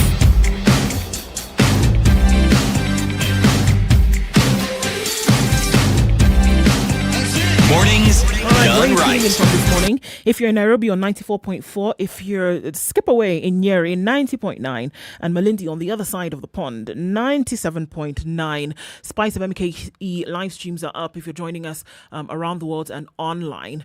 This is Situation Room. It's Kenya's biggest conversation with Ndu and CT Muga in the studio today, and we're looking at this conversation that has people hot and heavy and asking, all right, the military is going to be involved in income generating activities. Does that split the focus? And just looking at what some of your comments are, keep them coming in online. Rosalind says, income generating activities by the forces can be part of protecting our sovereignty, keeping us free from expensive loans. Hoping the gains will not be stolen. Thomas says the role of military is to defend our sovereignty from incursions by enemy troops, assist in rescue missions in case of a disaster, and help in highly technical infrastructure developments, not to engage in business. It's a scheme to militarize Kenya for reasons best known to them. 2 different sides of the coin here. Well, it's wonderful because you see the thinking is this, huh? The military have a role. Yes, they do. Yes. Now, if you want to prescribed. If you want to understand how changing the mind to understand some of these, some of them are even constitutional changes that have come about difficult. For instance, counties are expected to raise their own revenue. Yes. Okay. They are struggling with it. In my mind, it has nothing to do with COVID. They were struggling long before COVID. And it isn't that these counties could not raise revenue, but when you are a government entity, you are a government and you are receiving money. The idea is to have what I would refer to loosely as a typical public servant attitude of, well, the money is here, we wait for it to arrive and we then see how best we can use it. But the issue of generating, that doesn't, some understand it, but it's remote because it doesn't take priority. Why? When you talk about public service, it is structured to provide service. You are now asking it to generate money. Mm. Yes, they've generated money in the past, by the way, because when you talk about licensure and licensing within even municipalities of old and now counties, that does raise revenue. However, you now raise the bar and you say you want them to generate more income. Essentially, you're asking these government entities to have a business mindset. Is that what you're essentially asking them to do? Because we cannot give you as much as we normally would. So, by and large, without coming out and necessarily saying it, we are saying, okay, you guys have to fend for yourselves, essentially. But look at some countries around the world where the defense budget is the largest. The defense allocation is the largest in the national budget. If we're looking at countries like the United States, if we're looking at countries like France, etc., the largest bit goes to the military and the defense forces, because they realize that, you know what, it could be argued that they realize we need our borders, protected, we need our sovereignty protected. So we don't even want you to begin to think about how you want to start looking for extra money here. Let's just take care of you so that essentially you can take care of us. This story doesn't come into play. Kenya's defense gets about 10% of the budget on a yearly. It's been that way, at least for the last decade. Mm-hmm. So the argument is that why shift the focus? Why remove the mindset to say you're not going to be getting as much as you normally get? It is not going to be enough. So maybe we need to think of other ways in which we can get this in. And I'm saying that it should be provided, that you are provided for so that you can then take care of us. Let the rest of these other entities be in the business of income generation. Let them focus on what they're supposed to focus on. It would make a lot of sense if you're talking about the military taking over a thriving business entity. What they've taken over is a mortuary, okay? Okay. Uh-huh. It had died, finished, done with, dusted. So what are they taking over? A skeleton. Yes, if they're putting flesh into it, breathing life into it, because the civilians who were put there have the one thing in common. They are utterly and irredeemably corrupt. Because it isn't as though an entity that was the pride of this country or this continent that exported all sorts of meats and was something that people came to study suddenly became a burial site. No. If you look at that function and you look across the world, you're talking about the world? Let's look at the world. Mm-hmm. When China built that 1,000 capacity bed, the military were involved. Okay, one is going to say, well, China, the government's different. We're looking at military participation. What is participatory on a regular basis in China? Yes, it is participatory. This is also participatory, but in an entity that is supposed to be commercial. And I'm saying, what is it that they are doing? Are they breaking the law? Are they doing something they shouldn't do? If they're breaking the law, then they shouldn't. If all that you're doing is deploying personnel that are answerable to the government of the day and saying these services are now required in this entity. Transfer of services is something that happens normally within government. Mm-hmm. Call it a transfer of services. Call it what you want. But, and as I've said, if you are looking at military expenditure, you gave the example of the United States, my friend, it's an enterprise. Everything that has to do with the military, from the construction and the development of you name it. To the purchase of weapons and ammunition. Yes, it is an enterprise that brings the country money. Okay? When the US sends its forces to defend Japan, or they have a huge force in some part of Germany or in Europe, there is a commercial element to it. It's not as though they've just gone there and they're just sort of like, it isn't a freebie. If you look at, for instance, the Kenyan participation in peacekeeping on this continent and elsewhere, those are UN functions. Mm-hmm. And Kenya has to be reimbursed. In our papers this week, there was some 3.5 billion shillings debt invoice that was due from these very same services. Can you not call it commercial? Do you think that when our soldiers go abroad, they don't earn the salary the government pays? They earn it. Yep. But when they go abroad, because they're helping the UN, which doesn't have an army, the UN reimburses. In matters of military, in issues of military matters. No, that's what they're I'm involved talking in. Commerce. That is commerce. Money comes in for your services beyond your salary. But the and services, it comes to the government. Right, but the services are within military matters. Precisely. That's what they're looking at. Still within the issues of defense and such. So in unusual times, what makes you think you cannot think laterally and decide that you are now going to engage these very same people in doing something that actually generates money? It is in unusual times, and that's because this is the first time we've seen something like this. Because then COVID-19 then has it has been attributed that these are the reasons as to why you need extra income, because things have been cut all over the place. Never have we seen a time like this when it has happened.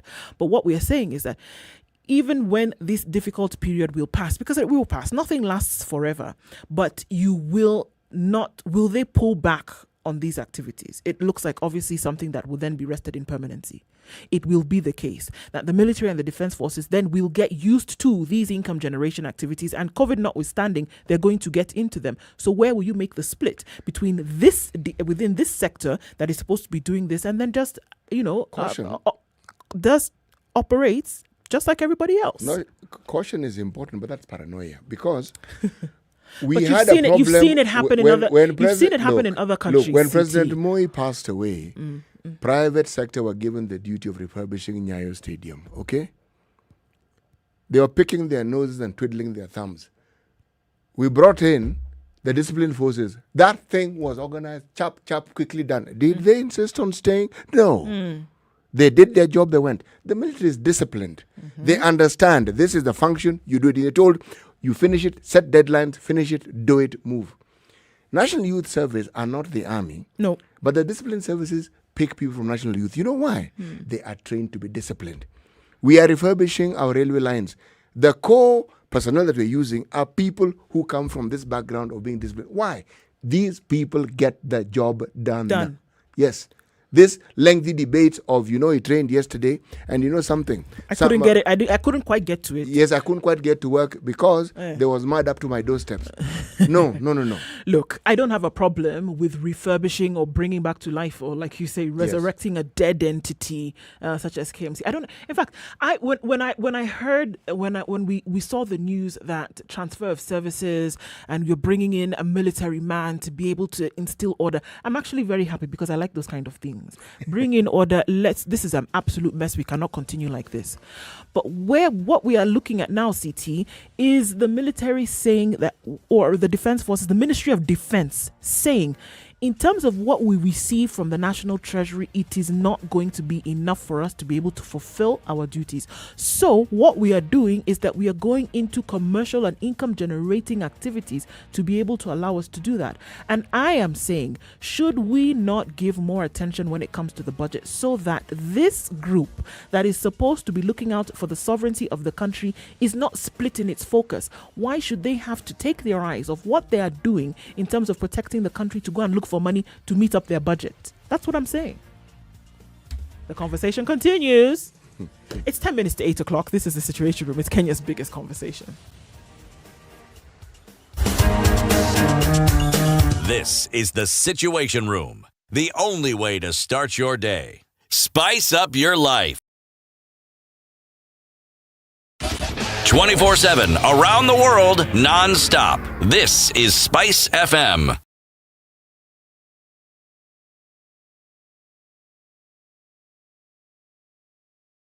Mature, intelligent talk every morning. Spice up yourself.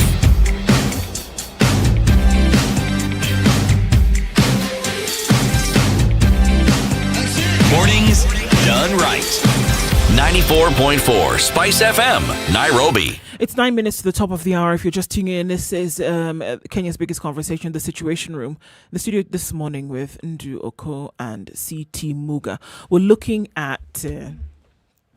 Okay, so the military wants to go into and start income generating projects. And I'm saying this morning that in as much as everybody wants to be creative and bring in a creative arm for what is not enough, it would split focus, and it would be teetering on the edge of danger when you're saying that your goal is to look towards protection, maintenance of peace, and doing whatever you can do. I'm saying that sector, that ministry, that area should be taken care of so that they can take care of the country. Now, when you split the focus and say, okay, well, now, we don't have enough, so let's see what we can do to bring in some more money and take care of ourselves, you could have a potential problem. When COVID struck, one of the problems that we had was ensuring that, one, our healthcare workers were protected. And then there was a question of our healthcare system actually really being tried and tested. Well, at some point, the thought was, like now, with these variants and the discussion of the surge, that it may be overrun. Okay? Meaning, those who are there will not be able to cope with the problem. And the reason is because we know the numbers of doctors that the country has, we know the population that we have. And just because COVID reared its head, it doesn't mean that the other diseases that our healthcare system coped with on a daily basis went away. They didn't go away. So they were just added. So you can understand being overwhelmed. I don't understand how it is a few officers removed from the defense forces working at Kenya Meat Commission. It isn't that they're in charge. It isn't that they're the ones who are involved in slaughtering the animals. No. Please understand. I get it. It's their enterprise. They're seeing it. The professional personnel who were in KMC for the longest time are still there. That's what they do. They understand it. All right? I don't see how this can actually interfere with the basic functions of the military. I fail to understand how exactly. No, I don't think this is an issue. They're saying that now, because of budget cuts, CT, that they will enter into other income generating activities. This one, they're saying bring the military in to revive a dead commission. I actually don't have an issue with that. Instill order. But now they're saying we don't have enough. We don't have enough to do what we ought to do. So let's focus on other income generating activities. Although we don't know exactly what it is that they're going to be involved in, because that has not been made known just yet. According to the CS, Monica Juma, we will know later what exactly they will be involved in that will bring in some money. But essentially, they don't have enough. So now let's enter into some kind of enterprise here and there that will give us extra income. It splits the focus. Actually, if you ask me, and this is my honest opinion on this subject, all these development authorities we have around the country that are fledgling, failing, collapsing, dying, if you gave them a military head, somebody who understands discipline, these things would work wonderfully. The discipline that they bring, the air of discipline that they bring into these enterprises are intended to ensure that the livelihoods of the people who live within the environs where they are constituted benefit. It's the same game we see over and over and over again. Overripely corrupt individuals who simply don't give... Overripely corrupt? Yes. Who don't seem to give a flying hoot about these so-called individuals whose tax money pays for these enterprises. With the military, we have a guarantee. We know that these things will get done. The beef of most Kenyans is not that money is stolen. No, it's that it is stolen, then nothing is also done. That is the truth. If these thieves stole and actually got to do what they were supposed to do and didn't land us with these huge bills they land us with, the complaints would be minimum. That is also the truth. We want an ideal situation, nobody steals at all. Sure. But even requesting the thieves to be reasonable in their stealing is a complete waste of time, because most people who want to steal do not have limits. If they could rob the building from which these functions are taken, take the whole building, they would go with it. Yeah, when people want to use natural resources, you're talking about a park. A park, as in somebody feels that they should exercise a portion of that park to build flats. You realize something is fundamentally gone. It's gone off completely. It didn't go south. It went deep south. Off the grid. Off the grid. In fact, it became intergalactic. It even left this planet and went somewhere else. So, military, you ask me, all these parastatals that don't seem to be functioning. If you had your way, if you were to lend an idea, give it to them. I would say we have military officers who we know are very capable. Take them there and take a few of the officers into those places, put it in shape and let it function. Let them share the profits from those institutions. You don't see how... No, I don't. Wait, now. You don't see that... Because the military and the way in which they operate, there's an element of control, right? That control is necessary. There's an element of order. Now, being brought into civilian organizations, civilian administration, there is no way that control, from what you see, the danger of the control aspect is what we're looking at here. That it could get to a point where we say, okay, you know what? We are here. We've seen that it works. Let's just control the whole kit and caboodle. Do we need control? Do we? Yes. Do we need order? Yes. Do we need organization to ensure these units work? If the civilians who are given these jobs can't do it, give it to citizens of the country who can. It's not complicated. These are Kenyans. We are not asking to bring people from some part of the continent. These are Kenyans. They live here and they understand the large picture.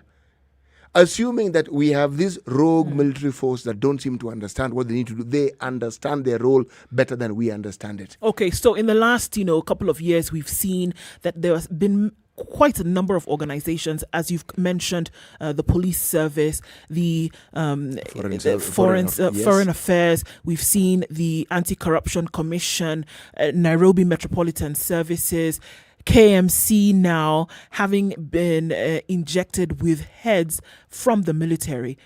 And we've seen that there has been a turnaround in terms of the operations and how things have been able to work. Gives good oomph for your argument, CT. But is there still a rein on how far they're able to go in terms of control? We've only just begun. And those who've been put in there, you are talking about the head of the Ethics and the Corruption Commission, a former military person, head of the Immigration Department, former military person. So how far do we want to go into this thing? So we open it up and let it go as far as we possibly can. If there are people it seems to be can working, do, and and then is there a way then to look? We can't deny CT that look at the coups that we see. Look at what happened in Myanmar just 6 months ago. Military having understood that they have control, how far can it actually go until now? Do those people who are used to ruling, or are those an extreme? We are the complete opposite of Myanmar. We have had civilian governments from the time we had our independence. That country has had the military ruling for the longest time. They just want to go back and rule. It's a completely different scenario. Absolutely different. Different, so we can't compare the two. No, you can't. No need for a check. No need for the the danger warning to go up. Necessary. The paranoia is what's not necessary. All right. It's Kenya's biggest conversation. The Situation Room continues. We're coming round to 8 o'clock. We're going to take a look at what's happening in the news with Dennis Aseto. And we'll come back and the conversation opens up and we'll join our audience on KTM Home. Wherever you're listening in to 94.4 in Nairobi, this is Kenya's biggest conversation.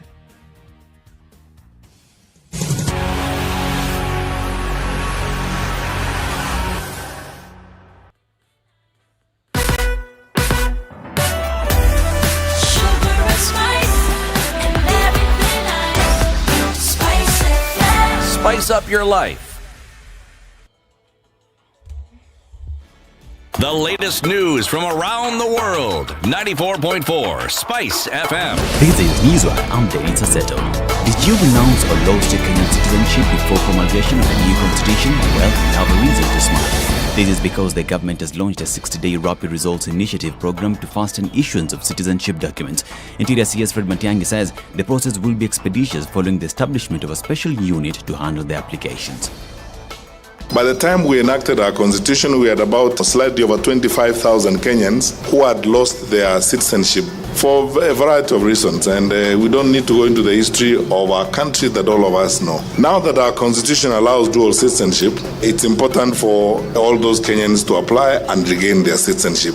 Matiang'i says the government is keen to reunite the affected with their families, adding that he has requested the Attorney General to simplify the process. The Constitution says that to regain your citizenship, you need to apply, fill an application.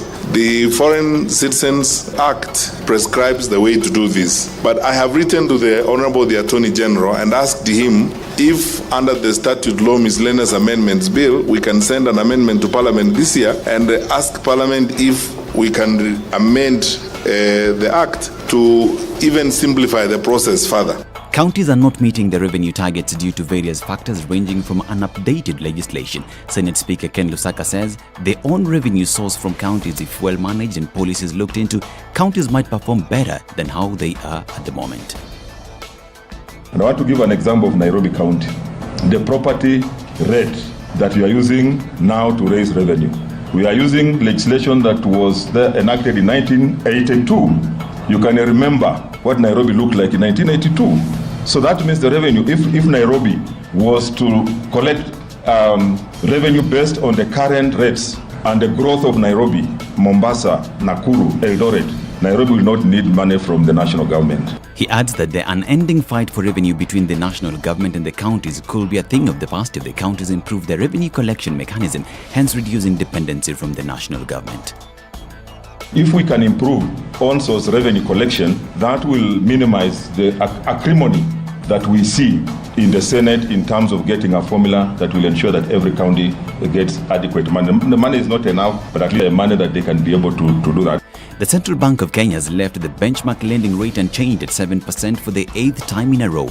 The Reserve Bank, which held its biannual monetary policy committee, says the current policies continue to be accommodating to economic rebound conditions. Similarly, exports have remained strong, registering a 4.4% growth rate in the first 4 months of 2021 compared to a similar period last year, supported largely by horticulture, manufactured goods and receipts. Antonio Conte has left his role as the Inter Milan manager 3 weeks after leading the club to a first Serie A title in 11 years. The 51-year-old Italian spent 2 years in charge of Inter, had 1 year remaining on his contract. This is Newswire. I'm Dennis Assetto.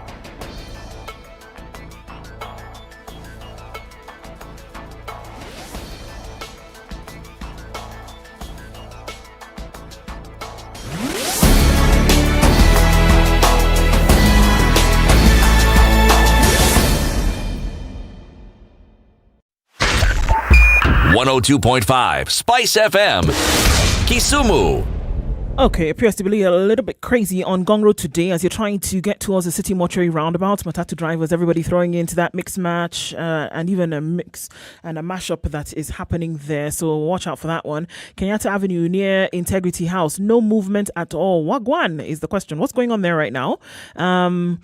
Let's get some information as to that. But if you're coming down from Integrity Center, if you're actually coming out of the CBD, there is a holdup right around Kenyatta Avenue. There's been a tragic accident this morning, unfortunately, along the Nairobi-Namanga route after a senior approached with extreme caution, and it's a fatal one, just a few minutes to 8 o'clock. So please watch out for that. It doesn't look pretty at all. That's the Nairobi-Namanga route. There's chaos on Outer Ring today as well. My goodness, it's not moving. North Airport Road, going towards Outer Ring, coming out of the direction of Taj Mall. Watch out for this craziness right now. It's spilling over to Mombasa Road as well. The Likoni interchange then joining with the exit, or rather the entrance to the southern bypass. There's some traffic there. Using the ICD route, however, will do you much better. Let's take a look quickly at Kiambu Road, joining with the Thika Superhighway. It's jam-packed, bumper to bumper, but hopefully will open up as the route to the Pangani underpass opens up as well. SpiceFM KE, talk to us on Twitter. Text on 40127.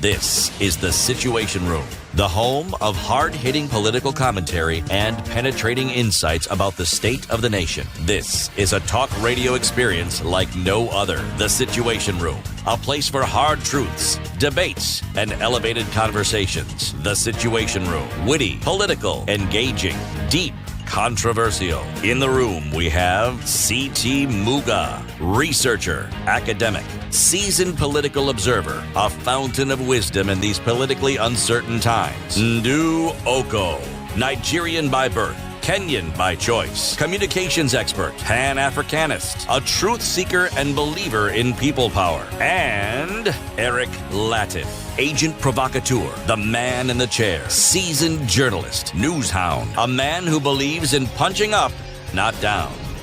This is the Situation Room. It is the only way to start your day. This is Kenya's biggest conversation. It is the Situation Room, joining you across the country. 94.4 in Nairobi, 87.9 in Mombasa, and Nakuru on 96.0, Eldoret 96.7, Nyeri on 90.9 and 102.5 in Kisumu, and 97.9 in Malindi and its environs. The live streams are up as well. SpiceFM KE on Facebook, YouTube, and Twitter. Nduoko and CT Muga with you in the room this morning, and Karibu Sana to our audience on KTN Home. Your radio experience on TV starts now. As we get into conversations for today, we start off the hour with the proverb. CT. Good you do, evil you find. Good you do, evil you find. Well, I prefaced this at the beginning of the show with a little story. Yes. Why don't you tell us a story? Yes. Okay. Let me tell you a summary. Fire in forest. Or should I begin once upon a time? Yeah. Always have to start with once upon a time. All right. A fish lived in the forest. Yay. Okay. And then the forest caught fire. And that wasn't because the fish lived in it. The forest just caught fire independently. Okay. Now, desperately looking for refuge, the fish went to the trees, went to the rocks, went to the shrubberies, but no one would offer the fish refuge. And then water reached out and said, please, come. I'm infinitely merciful, and I will give you refuge. Wait for it, the end of the story. Fish has lived in the water from that point onwards. Yes. And so, do good, find evil. Yes. Okay. This one requires a little more thought. Yes. It does. All right. And having conversations this morning about things that require thought. Look at your morning commute. It's speckled with yellow vehicles of children going to school. And we're having a conversation about the quality of life then being offered up to children of school-going age. And it's not funny. Take into consideration a 10-year-old child in Nairobi wakes up at 5 a.m. or in now the cases that we are looking at before 5 a.m. to go to school and sleeps at 8 p.m. That child is doing a 15-hour day with 3 to 4 hours spent on logistics and the commute. All right. I looked at my 11-year-old daughter this morning, and as I was leaving, I was a bit late today, coming in. And so I was leaving at about 5. I should have left an hour before. And this child was ready with me. She was ready to be picked up by the bus at that time.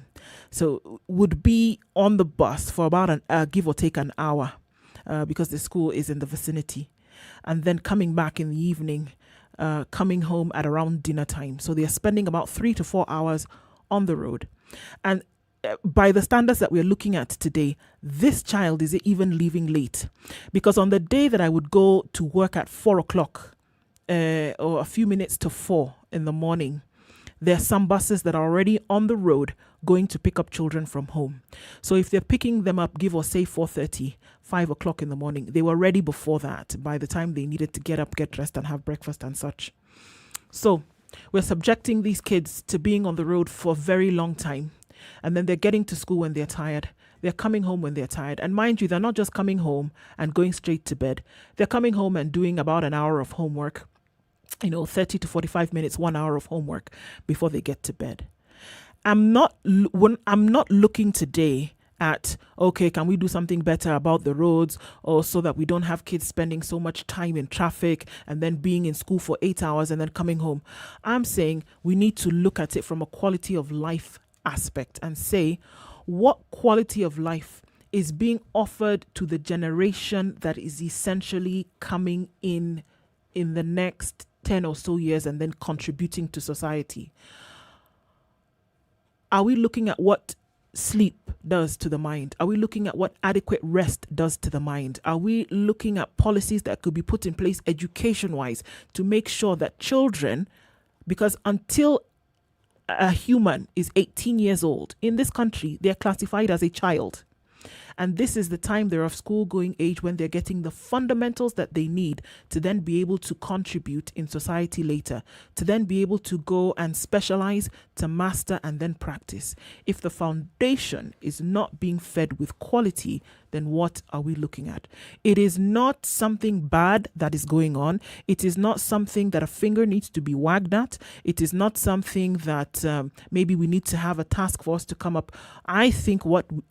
I am convinced beyond a shadow of a doubt that what we are looking at right now is that we are staring in the face of a disaster whereby we are going to be introducing children into the society. When they get into university or when they start practicing, we are going to introduce them into a society whereby they have not been fed with adequate quality of life to then be able to contribute at their optimal level.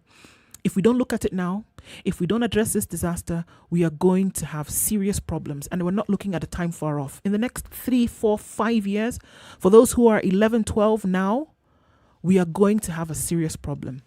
Not getting enough rest, and then we ask about our mental state later on. All of these things, one feeding into the other, and there are many things that ought to be done about it now. We say, oh, we feel really bad that, okay, they're in traffic for 2 hours. Maybe it can get better. It's not getting better. If anything, it's getting worse. With what adults have to contend with, think about what you, 30-year-old, 40-year-old, 50-year-old, have to contend with and how exhausted you feel at the end of a day. Now we're looking at children who then have to go to school and learn and then come home and practice it a little bit before they go to bed. It is not a good situation. And if we don't deal with it and handle it, we will have very, very tough times ahead in terms of resources from a human perspective. And something ought to be done about it today. Today, something must be done. You know, what happens to begin with is that particular engine that enables you to think, move, control your functions, your mind, your brain, it will fog. Put it simply. If it fogs, the entire process that entails that we refer to as your life, just that will be affected. Simply because sleep is like fodder. It is the one thing that guarantees that a human being actually gets adequate rest. And with that rest, you get to be rejuvenated. And not just physically, as in your body. Your mind gets rejuvenated. Your body gets rejuvenated. Your whole being gets rejuvenated. And when it's rejuvenated, we say you are recharged. And when you're recharged, simply put really, you are then able to function and carry out the duties that are before you adequately. Now, in children, it also influences your growth. It involves the growth of your brain. It involves the growth of your body. It involves the growth of your understanding of the world around you. In short, it involves your life, your livelihood, and everything that goes with it. So if you deprive your being this essential ingredient in ensuring that your life is wholesome, the effects, well, let me just put it this way, take your pick. Take your pick. So you're sitting in traffic in the morning and there are children sitting in a bus having slept off in this traffic. You're sitting in traffic in the evening and there are children, guess what, having slept off because they've been sitting in traffic for some time. They've hustled through the day. You, who is hustling through the day as an adult, you understand why you're doing it. These children who are sitting in this forever may not have a full understanding of why they are doing it. Joining us on the line this morning is the chairperson of the Kenya Private Schools Association, Mutheo Kasanga, and she's going to have we're going to have a word with her about this. And what are we looking at? Are there ways to fix this issue? Can we even look at schools starting later in the day? Can we look at them ending their sessions earlier in the day so that we don't have them stuck in traffic? There are many conversations to be had. Mutheo, good morning, and how are you doing? Hello. Hi, gang. Hello. Hi, how are you?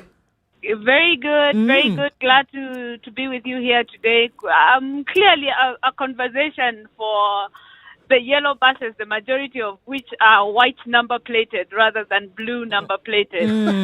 Yes. Yes, I want to throw us back to when we were growing up. And I don't think any of you are 844. But I am 844. I am that pioneer lot of 844. And most of us went to public schools. We didn't go to private days. And I remember waking up at 3 to be in class by 4:30. In the morning? And it was on the in the morning. And it was on the pain of being beaten if you were late. I mean, this was a time when teachers were lived in a kingdom of their own. And we left school at 6:45, and you are walking 3-4 km. Some kids were walking such long distances in the middle of the night. And then fast forward to discussions on resilience and our kids, the grit our kids have or don't have. Right. and ask yourselves what is it that the whole community, schools, parents, whatnot, can contribute towards making kids more resilient to anything, literally anything. We live in a developing country. There's no job waiting for anyone as they finish school. What is it that will make kids have some resilience? I am not saying the long commute is good, because that is a different question altogether. Right. Compared to when we went to school, there is a school near most parents. There is a school near most parents. So why is it that some kids travel such long distances in buses each day? And there's something else that comes into play called choice. A parent lives in this part of the city and wants a school right on the other end of the city. And how can you force parents not to take their kids to a school they want? Do you force them to go into the nearest school? What systems need to be put in place to ensure more and more parents choose the school nearest to them? And that's a discussion on the quality of education that is still, we are 50 years old, and we've had big, huge issues that have plunged the quality of our education. In the 80s, we had the structural adjustment programs that literally yanked all funding from education and forced parents to pay for public education. It used to be free before then. I remember when I was in, up to around class 5, we even used to get pencils distributed by government. It was free education. It took up to Kibaki time, 2003, to go back to free education. And that free education cannot be compared to the free education of the 80s, where schools were better supplied with all the equipment they need, compared to this free education, which is on such a tight budget that essentially parents are still paying for a lot more. And therefore, if you're paying, then you might as well go to a school that has better outcomes than the one near you that doesn't have the outcomes you want. Being a developing country, parents are sort of looking for a lot more out of schools, no matter what type of school they go to. Even if they're in a public school, you'll see kids with a public school next door, but they'll walk to 4 km away because it has better outcomes. It has a better quality of education. And there's no way we can divorce those two issues, choice and quality, and therefore the distances that kids have to travel. And then you now try and rationalize, what is it that you're trying to get out of this for your child? It is outcomes. It is a sense of accomplishment that is better than being nearer. It is as well. There's the unplanned for outcome of being a little bit more resilient out of this. Is it also a sense of association that maybe parents are looking for, that my child also went to this particular school that has certain outcomes, and we're looking at, how many top students then came out of this particular school? Because that's it. Look, when KCPE ended, for example, we had parents who are plowing the papers saying, where did this child come from? So am I looking at transferring my child to go to this particular school? So yeah, there are several things here, Mudeu, that if I'm saying there's a school in the vicinity of my neighborhood that my child could go to, but the quality of that is a little bit is too low for me, that I would prefer that my child goes to a school with a higher quality so that it guarantees a better outcome for them moving forward.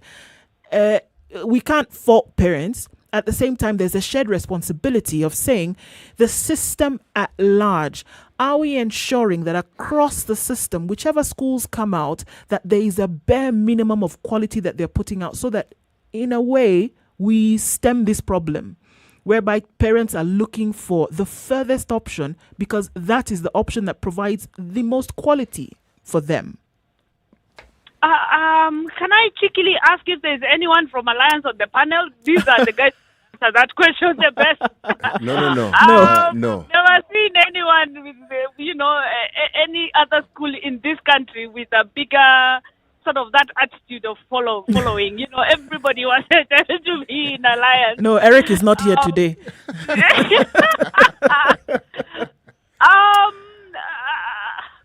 Michael Josephs put it once very nicely. Kenyans, we are weird creatures, you know, and we behave very weirdly. Yes, there's a tag on You've it, really paraphrased that one nicely, haven't you?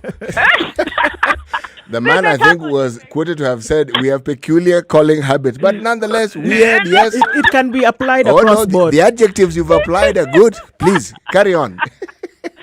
Oh Lord, it is true. I mean, we do the neighborhoods. I've seen it in my corner of the Republic where I live, where parents move like in gangs, literally from school to school, following, you know, results chasing, and it is a thing. It really is a thing. When a school does well, you get, you know, an influx. It does badly another year, the next best thing, and that's parents, in my opinion, gambling with their own children.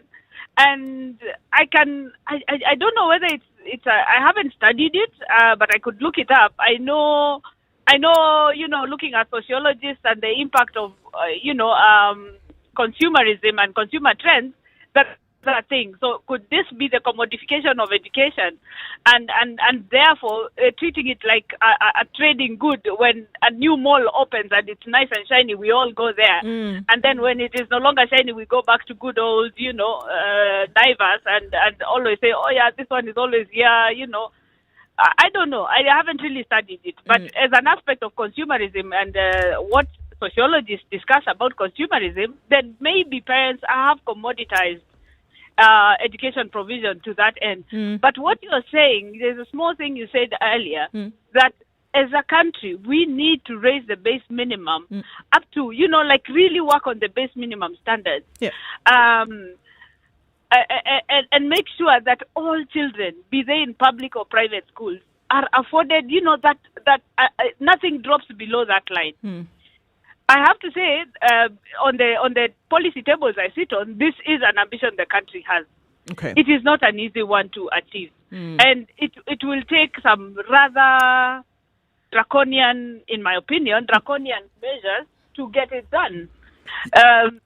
You know, at some level, Mudeo, what you're seeing is a culmination of an activity that began in the early days of correlating and relating education directly with economic benefits that are derived from a job, okay?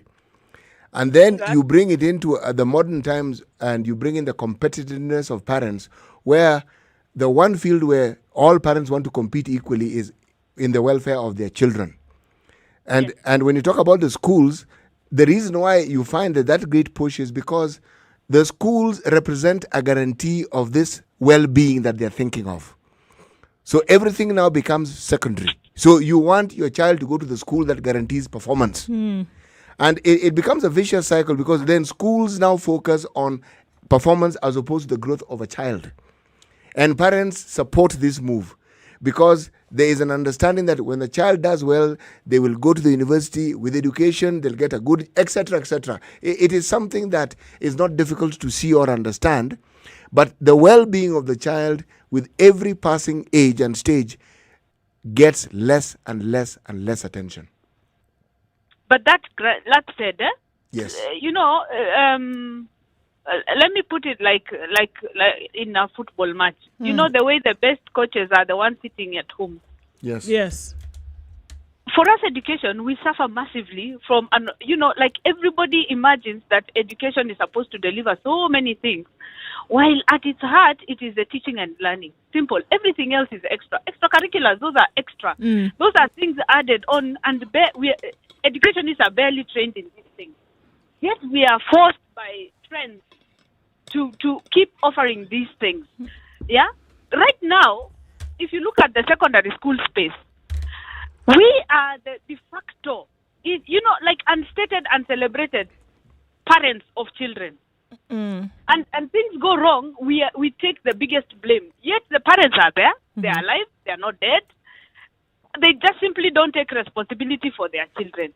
And we keep getting these add-on things that we have no training for, loaded on to the deliverables of our school.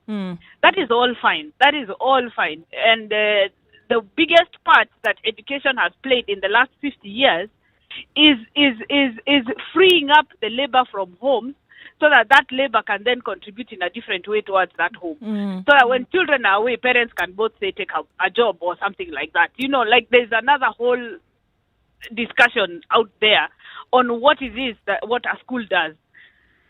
At the end of the day, being Kenyan and knowing that labor is a commodity in itself that is worth investing in, you will never get rid of the favor that schools that do well have. Right. Alliance will always be an unachievable benchmark for the vast majority of schools. That standard is unachievable. It is unachievable because that school picks the top child from every sub-county in the country and then gets capitation, gets grants, gets the best infrastructure for the best students. Impossible to compete. Actually, you have an extremely valid point. Forget getting infrastructure. They keep inheriting and it keeps getting better. Exactly. And the school never finishes construction. You look at their PTA and how much money they keep raising for it. You're like, what is this school? Is it becoming a city? What is it? But think for a second and look at the alumni of that particular school and how far back it goes and where they are and how spread out they are. Fine. All that is fine. If you pick the top child from every sub-county, what else do you expect? They are going to pick from every sub-county in the country. Multiply that by 70, 80 years, you will get everybody in every corner of this country. Going to that school. And being the top in the country, you will be. There will be in medicine, there will be in law, there will be everywhere. They'll be everywhere. So for me, there's nothing unpredictable about Alliance. Everything is predictable. The shock is that there's always a child with a C. I am like, how do you take a child, the top child from a sub-county and produce a C? Unless there are other things that happen huko ndani. We don't know. That is a school that should have straight A's. Mudeo, the other thing that happens usually is exams. Not everybody does well with exams, though they may be competent to pass it, but the actual process of trying to pass it sometimes trips them up.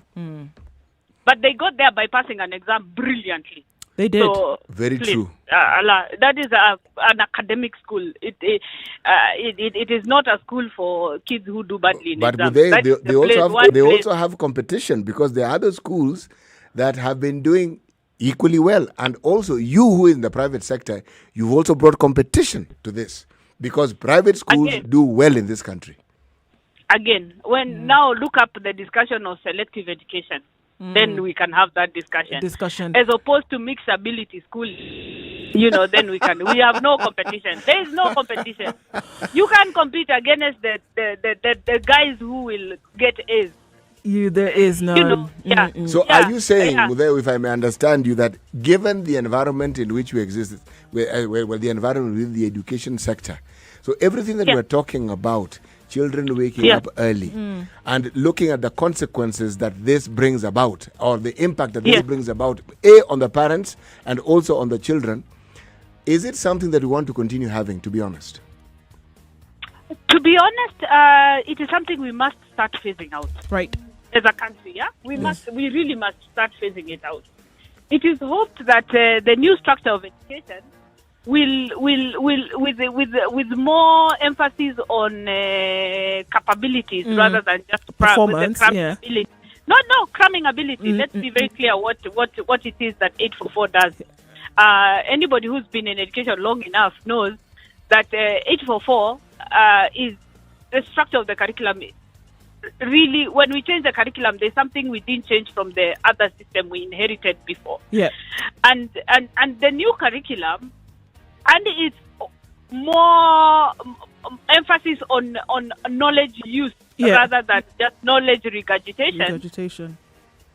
And the fact that it is more like the international curricula that our own 844 is also modeled on, but never grew out of. It will bring in a dynamic that can reduce the stakes. Mudeo Kasanga, I have to let you go, but thank you very much for contributing to this conversation this morning. Always a pleasure. Mudeo Kasanga is the Kenya Private Schools Association Chair.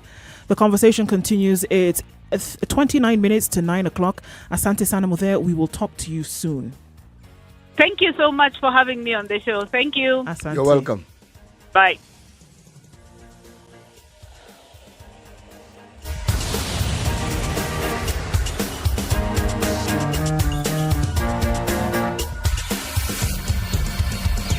This This is the Situation Room, the only way to start your day. Spice up your life. 24/7 around the world, non-stop. This is SpiceFM. Hello. Halo, umesikia? Nimesikia nini? Hujasikia habari? Hebu acha nikuambie. Kile kimetokea. Hello? Hello?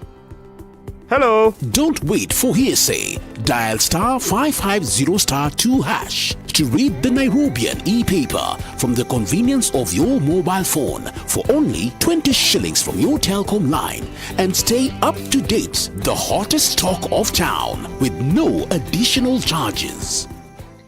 For many of us, home is a place where we find our inner peace, a place where we find the most comfort, a place where we recharge, a place where we create laughter and all the good memories. But most importantly, a place where we all belong.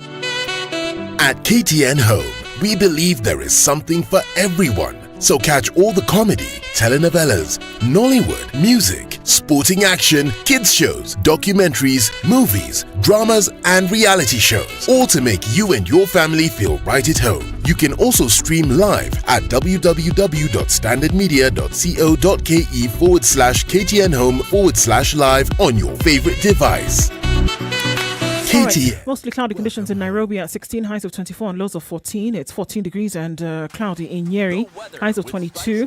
Mostly sunny conditions in Nakuru, 17 degrees, highs of 26 and lows of 14. 15 degrees and sunny in Eldoret, highs of 25 and lows of 12. Partly sunny conditions in Kisumu at 19 with highs of 29.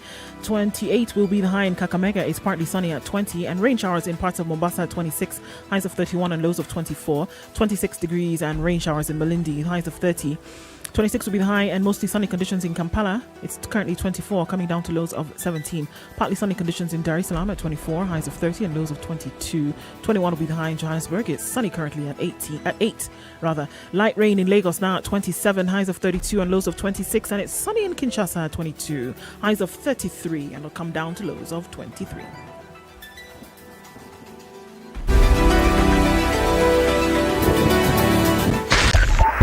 .5 Spice FM, Kisumu.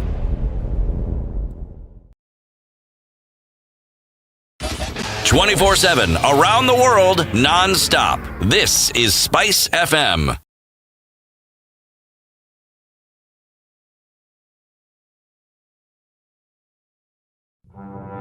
Have you seen them?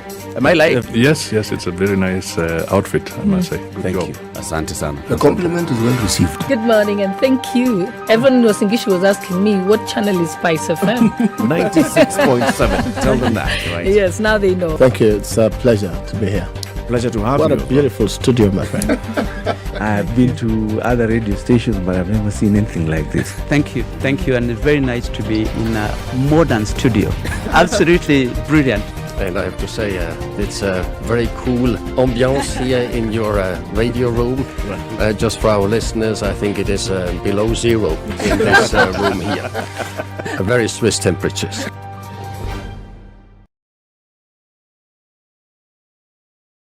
Okay, so still looking at some traffic on Mombasa Road today. Expected out towards the Nyeri roundabout and then coming from industrial area, joining that roundabout. You can't, unless you're going to go round then towards Langata Road.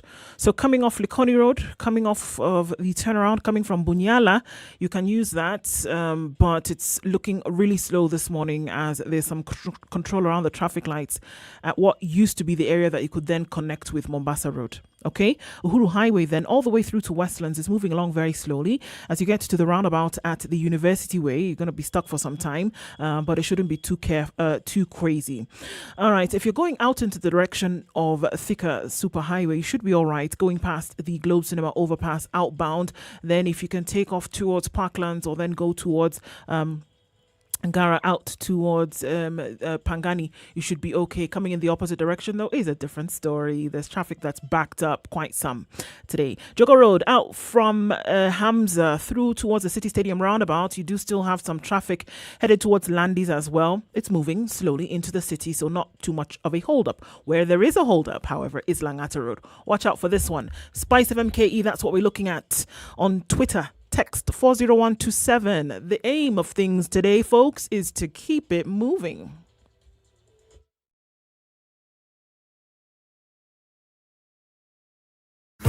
Yakari shirini safari anza ya kutuunganisha kama Wakenya. Twende tukiuke, twende tukiuke. Let's go beyond, let's go beyond. Let's go beyond. Mimi na wewe tukikundi, kazi nzuri ya kujivunia. Let's go beyond, let's go beyond. Kwa juhudi na matumaini, twaelekea kesho pamoja. Twende tukiuke, twende tukiuke. Safaricom. Chilled Spice.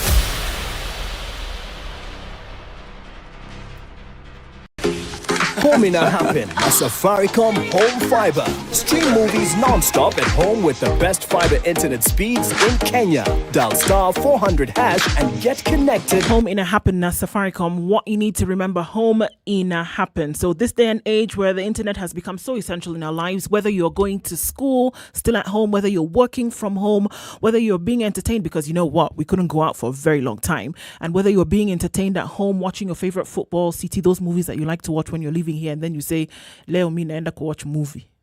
You know? Being able to stream from where you are, at home, from the comfort of your home, those football matches that I know you like to watch as well. I do not watch football, and thank you for prophesying. It will come. Oh, it's upon you today. It will come. That football will be your portion. So Safaricom is making all of these prophecies come true, right? Star 400 hash is the number that you need to dial on your phone, and then option 2, it'll give you a prompt, and then what you're able to do is that you can subscribe to the bronze package, 8 Mbps, and I tell you the things that you can do.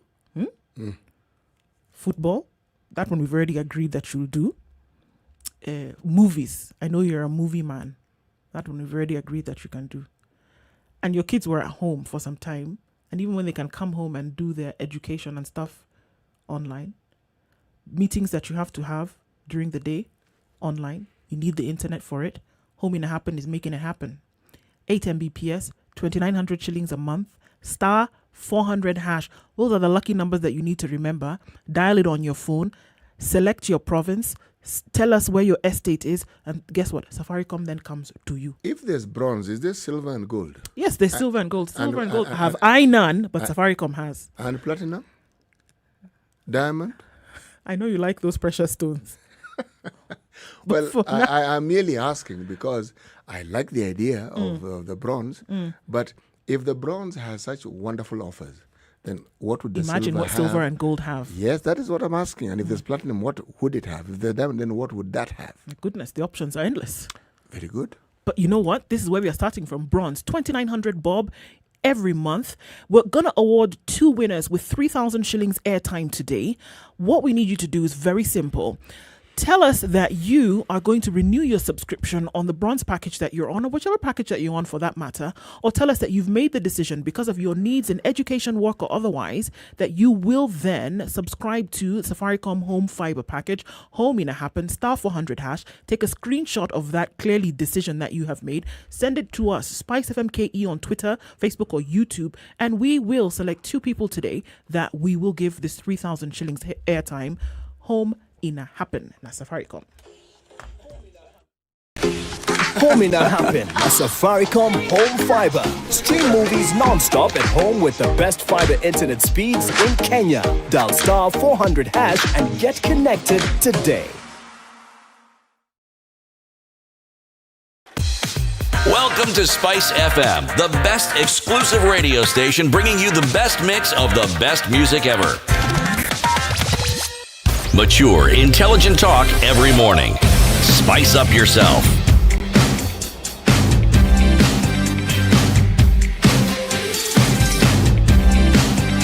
Mornings done right.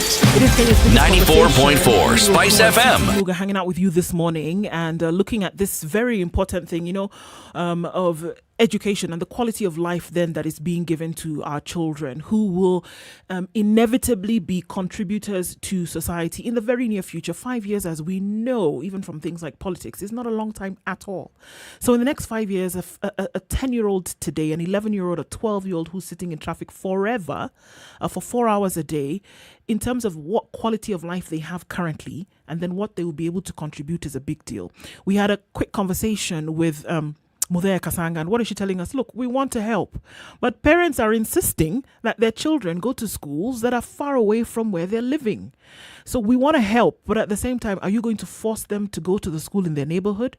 At the same time, we need to kind of force the system, and conversations are happening, force the system to say that we need to make sure that there is the minimum quality of schools in whatever vicinity you are in so that we are not faced with this perennial problem. And we're talking about that now. 0719-012-600 is the number to call. Be part of this conversation this morning. Why are we insisting that our children go to schools so far away from us, therefore threatening their quality of life?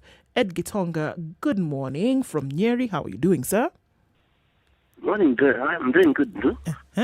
Say hi to CT over there. CT, Ed Salama says hello. kabisa kaka, uko mzima? Niko mzima kabisa. That is good to hear. Now, here's the thing, huh? Yeah. When Mateo was speaking, I was watching TV that time, and she was speaking about the hardship she was going through during that time in the 80s. It was because during that time there was no schools around. Huh? Now, you guys are speaking of what happens in Nairobi. I'm gonna come closer to upcountry and I tell you that problem happens. It happens. Yes, I'm in the matatu industry, and if you've traveled to Nanyuki via Karatina, there is a place past Kiganjo. It's called Kericho, and then when you move from Kericho, you pass Chaka and then you head to Narumoro. I'm talking about something to do with 20-something kilometers. And I'm driving. One day I was driving from Nairobi, Nairobi at 2 a.m. and I'm coming all the way to Nanyuki. And then at around 4, I meet a kid at Kerisho who's going all the way to Narumoro. Indeed, that kid was around class 4. And then, akiingia kwa gari akaniambia hapana usiache kuna wengine. I'm telling you, around 7 kids wanaingia kwa hiyo gari. So to go to school in the morning and then essentially come in the evening is what was happening? They were going, as Yes, in they are day scholars. And you mentioned the distance was how many kilometers? Around 20-something kilometers. Na hiyo and mind you, it's only that niliwabeba juu niliona ni mtoto. Matatu at times wanapita watoto because at times umebeba abiria or at times unajua hawa wanalipa 10 bob and utapata mtu wa pesa mingi huko mbele. And it's a business, let's be honest, right? Now, here's the thing. I asked one passenger and I asked him, right now, there are schools at every ward or sub-county or whatever, right? At every sub-location there's a school. But you, because you've heard that a certain school performs that is 20 kilometers away, you take your child, because the child is a performer, you take that child to that school. And yet, you expect, by miracles of heaven, the school around your jurisdiction to perform. Yeah. That cannot happen. I hear you, Ed. And I can tell you this. Too. Parents are the main contributors of this because right now, currently, it's not like during our time, public schools didn't perform that much because teachers used to come, as Mupeo was saying, teachers were in their own kingdoms at that time. Unakuta walimu wako stafu wanashona sweta. But this time round, they know education officer is going to come anytime. Right. So this time round, I think parents are the ones. Me, I fully blame the parents. I fully blame the parents, not the kids, because a kid can perform irrespective of the school. We can find a kid in Wajir getting 300 marks, right? So not the children and not the schools, but in this case, parents who are choosing to send their children far off because of whatever performance that school has been able to achieve. Yes, they are the ones to blame. All right.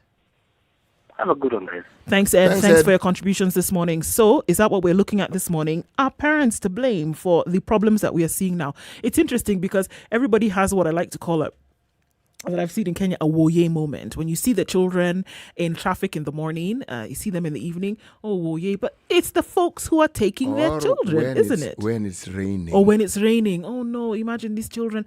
The famous story of the children who were stuck in South Sea, having come home late from school, in the bus, in traffic, and then they were in the bus for hours, and then to be rescued much later, right? So we all have this, but who is taking children to these schools who are far from where they live and have to be in a traffic situation later on in the day? And I didn't see this angle, and I'm glad that we're able to look at it now, is that, okay, hold on. We don't have to. But on the other side, in terms of quality of what is available near where you reside, is it enough? It's not enough. So it seems as if there is not only one side of this divide that can be blamed. It's a combined effort here. And then, there was a suggestion, should schools start later in the day? Should they close earlier in the day to be able to avoid this problem if you want to have to take your children further? Is then there enough time that then teaching and education and impartation of knowledge can be administered? So many balls up in the air in terms of how. But right now, with what's going on and how children are having to deal through the day, it is not a good situation. It will have disastrous consequences if things continue in this manner. You see, there's a word here. It's standardization. And those who lived in, should we say, a more ancient time like myself. Ancient. Yes. Public schools were the schools people went to. And there was a guaranteed standardization. You would get your education. As I said, people went to public schools. There were private schools, but there were few. And in fact, what one saw, the private schools, many of them began as Harambee schools. Right. Harambee schools were then later taken over by the government. But they were local schools. Mhm. Yes, then they were purely commercial schools. But when you talk about standardization, what you mean is this. Within the public sector, you didn't need to worry that your child would get an education if they went to a school. They were guaranteed. You would get, and the education, as I said, was standardized. And if they went to secondary school, you didn't need to worry. In fact, parents simply took their children to a school that was nearby. And you didn't. It never crossed your mind that perhaps the quality of education is not up to scratch. No. We need to open this up a bit, but in the meantime, let's take a call from Linda. Linda, good morning. Hello, Linda. Hello. Yes, good morning, Linda, calling in from Vihiga. Yes, good morning. My name is Linda. I would like to make a contribution. Yes. Yeah, I wouldn't say that the parent is to blame per se, because this is something that we have to look at from both sides. Okay. What has the government done to improve the schools in our locality? Because what the parent is looking for is quality education and an assurance that whatever their children are consuming will assist them in the future. No matter the distance. No matter the distance. Mm-hmm. And I was looking at a situation that we had recently in Nakuru where there was a crackdown on some schools in some estates in the locality. Yeah. You can see how parents were, stressed because they didn't have an option in the locality because the schools were full. So in the public schools, we are dealing with big numbers, big classes. Sometimes you want to take your child there, but there's no space. So these children have to travel quite a distance to do that, to get an education. And we always look for the quality. And then we have the working class on the other hand, who have enough money to take their children to private schools. Yep.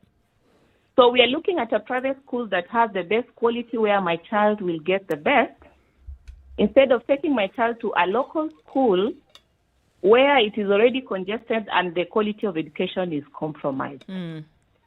So as much as we may want to blame the parents, they are also looking at the quality of education in the locality, which is not very rare to find in a public school. I'm not saying that public schools don't offer quality education. They do. In my locality, we have some very good schools, but where can I get the space for my child and already it is full? All right. So what is close to you that would offer up the best quality is already full. So you have to look further to then achieve the quality that you're looking for children. Yes. It is a sticky situation. It is a sticky situation. And, you know, the government also has to play a role. Right now, we are looking at CBC. How is our government prepared to offer that quality education? Okay. How have they equipped our schools? Have they employed enough teachers to cascade this CBC program? Because already there is a crisis in public schools. Right. The numbers are overwhelming. A teacher has a class of over 100 students, and yet CBC is about practical lessons. Do you want to say one teacher will be keen enough to know what each and every student will do in a class of 100? Definitely would be difficult. Well, all right, It Linda. will be so difficult. Thanks for your contributions this morning. Let's take some other calls on the line this morning. Asante Sana. Kennedy, good morning. Hello, morning. Hello, good morning, Kennedy. Good morning. How are you? Very well, thank you. And yourself, sir? Yeah, I want to contribute to ongoing debate. Yes. About the schools. Yeah. I have two things that I wanted to start with. Yes. One is that the challenge you have is not about parents. I think it's the policy of education in this country. Okay. We need to start addressing the issue on policy. What is the government policy in relation to the well-being of our students, outgoing students in this country? I think that's where the challenge starts from. Okay. Second problem is that we as parents, corruption is part of our life in Kenya, apparently. Yes, this it is the only is. We country like that it. people celebrate when somebody has done very well in school. I see it in public, whatever. You go to Europe, you go to anywhere else, we don't have those kind of celebrations. So it has created some stereotype thinking in students, in parents, where they think that this particular school does very well, I'll take my child there for quality education. Right. I'll take this child from that particular place. So my problem is that the government must come up with a policy in which they should address this particular issue, not necessarily leaving it to parents to figure out what to survive do and find ways. The last part is that when you look at the kind of education that we have in this country, and compared to the development activity in this country, say there is no relationship between the education, the performance, and the development in this country. We still lag behind. So my challenge is that it all goes back to the same thing, policy. What is our policy? What is appropriate to this country? What is whatever? Why would we sit down and celebrate as a KCP student who has gotten an A, celebrate as a country, flash that as a country, and yet it does not translate to anything in this country? That is my contribution. Thank you very much for that contribution, Kennedy. Asante Sana. Well, the conversation continues right now. We will take a break on KTN Home, and everybody switch over to SpiceFM KE. If you're in Nairobi on 94.4, 87.9, 96.0 in Nakuru, 96.7 in Eldoret, 97.9 in Malindi, the conversation continues there. KTN Home, we join again tomorrow, but you can move over to SpiceFM.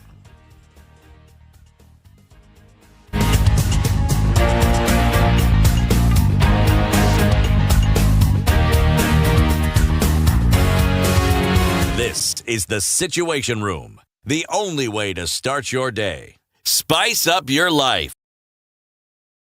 24/7, around the world, non-stop. This is Spice FM.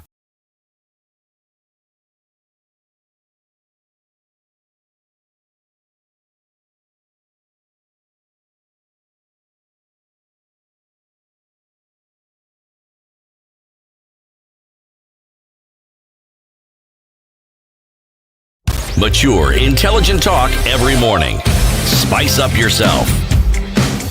Right, so I mean, we're looking at this issue as we are coming to the top of the hour, but we're asking ourselves, why keep children? Why subject them to this? And it would assume that the parents are making decisions to send their children, and then talking to the parents are saying, yes, we are making the decision to send our children far away from where we live to get a quality education for one of two reasons. One, the good schools or the high quality schools in our area are full, or we just don't have quality schools in the area, so we have to send them away further. So as you try to look at the conversation, as you cascade it, you see the reasons as to why these decisions are being made. But at the end of the day, as you were saying before we took some of these calls, the person who is taking the brunt of this is the child.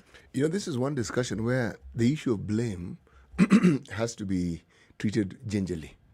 Because on the one hand, you will look at the government and say the government ought to have. And the ought to have discussion we've had for the longest time here. But the question I would ask is, okay, what are these options that a parent has? And Linda presented it well. You would like your child to go to a public school, but it is full. Schools have been known, public schools have been known, okay, if you want a space, come with a desk. Come with your everything and we'll give you a space you in the come corner. with your desk. Yeah. Okay, and you come with it, then we already have the four walls. We will find a space for your child. But then the real challenge then becomes, so how exactly will a teacher effectively administer the learning with the numbers that the teacher has in class? It becomes very, very daunting. Then there's the discussion of parents understanding these dynamics of the 4 hours where a child just spends on the road. Yep. And they say, okay, let me look for a boarding school. Okay. So they live within the premises. Yes, but then boarding schools also come with a cost. It is a complex discussion, and it's a complex discussion which I am certain people in the Ministry of Education grapple with on a daily basis. I think we're having it on a daily basis. I mean, just from what they were telling us that, the conversation is being had. But, CT, beyond that, still something must, and I'm hoping that in the very near future, we will actually see something being done. Because imagine you're meeting a 13-year-old and a 13-year-old is exhausted. He's tired. 13-year-old. You're meeting a 6-year-old. Exactly. And the 6-year-old I'm is going on the completely I'm going exhausted. on the higher side because you'll say, okay, something, but a 6-year-old tired from having to be on the road, having to go. It's education, in my mind, and health more or less have similarity. The similarity that I'm going to speak of is this. Many of the developments that we made in the education sector have been through donor funding. Like the free education we talk about. The free education was possible because at one level the British government gave a chunk of money to be able to sort this thing out. Right. Okay? Now, when you prioritize something, the money normally follows that priority and you see it. Now, if the government is to blame, if we're to talk about blame within the government, then we have to talk about prioritization. Just like if you want to talk about blame with the health sector, you talk about prioritization of projects. Yeah, you talk about it being important, but what do you do to show that it actually is important? Yes, because how do you have the number of students, the number of trained teachers in the country that we have, and yet they have no employment? It's 9:00.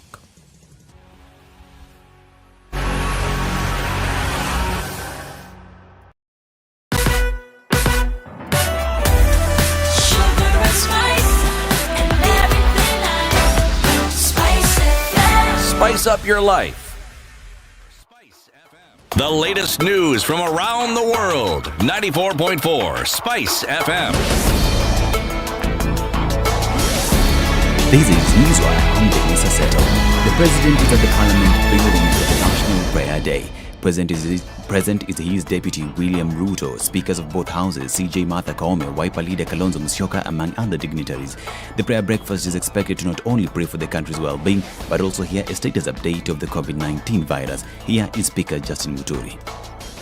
The past 1 year has been a challenging one for the world and for our country, particularly because of the global health pandemic, which has challenged the global community, its governance structures, and its mechanisms for international collaboration. It has become an existential threat. Hence, the more reason for us to come together and pray as a nation. It is my plea to all of us as Kenyans that in this very challenging time, we find ourselves just like Prophet Habakkuk. We do not lose hope, but look up to God for help at all time.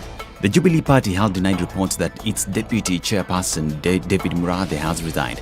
The party's communications officer, Albert Memusi, said reports of Murathe's resignation were misleading, insisting that Murathe remains Jubilee's vice chairperson and urged supporters not to accept fraud. He said if a change took place in the party, then they would send a direct message. This comes as it was reported that some of the party's top leaders have been pushing for change in the party's national committee. The man who killed his grandmother, then escaped in Makueni County, has been arrested while hiding at his grandfather's house in Kaiti. Area chief said Nyumba Kumi members identified him and took him to Bumbuni police station, where he was detained before being arraigned in court when investigations complete. He killed his mother for unknown reasons, although this is not the first time assaulting his grandmother. He had served 4 years in prison for hurting the grandmother with a spade. Police in Langata arrested 6 armed gangsters who have reportedly been violently robbing motorists on the southern bypass. The 6 were arrested after they accosted a motorist plying the route who stopped his vehicle to let his son answer a call of nature. Tomonyango and his 3-year-old son were driving from Nakuru to Nairobi when they were attacked by the thugs near the Virtual Way Bridge. This is Newswire. I'm Dennis Aseto.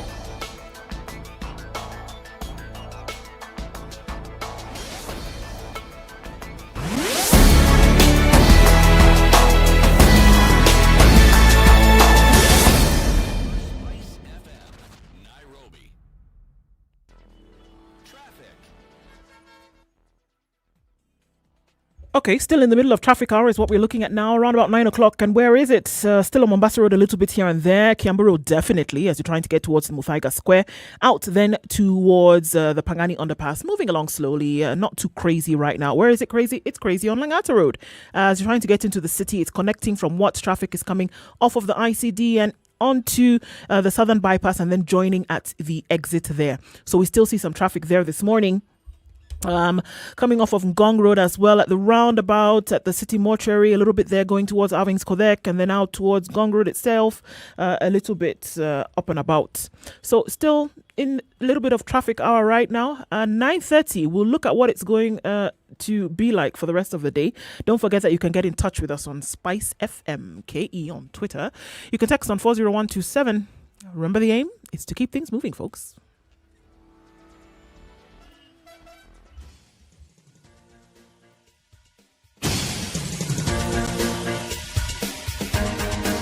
This is the Situation Room, the home of hard-hitting political commentary and penetrating insights about the state of the nation. This is a talk radio experience like no other. The Situation Room, a place for hard truths, debates, and elevated conversations. The Situation Room, witty, political, engaging, deep, controversial. In the room, we have C.T. Muga, researcher, academic, seasoned political observer, a fountain of wisdom in these politically uncertain times. Ndu Oko, Nigerian by birth, Kenyan by choice, communications expert, Pan-Africanist, a truth seeker and believer in people power, and Eric Latin, agent provocateur, the man in the chair, seasoned journalist, news hound, a man who believes in punching up, not down.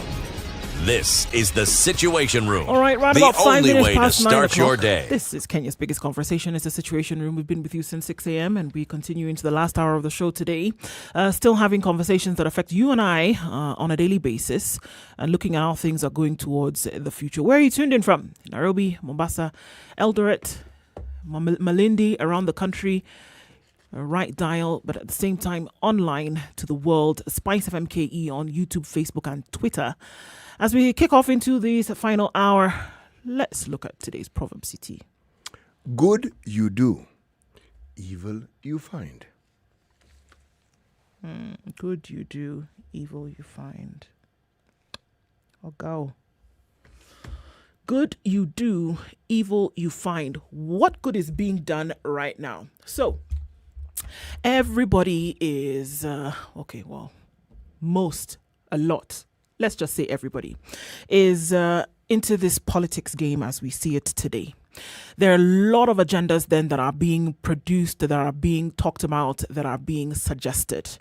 And we see just the other day, again, yesterday actually, the Mount Kenya region coming together and forming this united appearance. The optics are really good. Forming this united appearance that, we need to come together. We understand the importance of unity when it comes to how the political space will be shaped coming into 2022. So they realize the importance of this and are coming out and saying, you know what, whether it's old dogs, whether it's, whoever it is, saying if we're not together, it's very clear that we are going to have a very difficult time when it comes to the succession of politics. And for those who want to remain in particular positions, if we don't show a united force, there will be issues. We've seen other people coming together.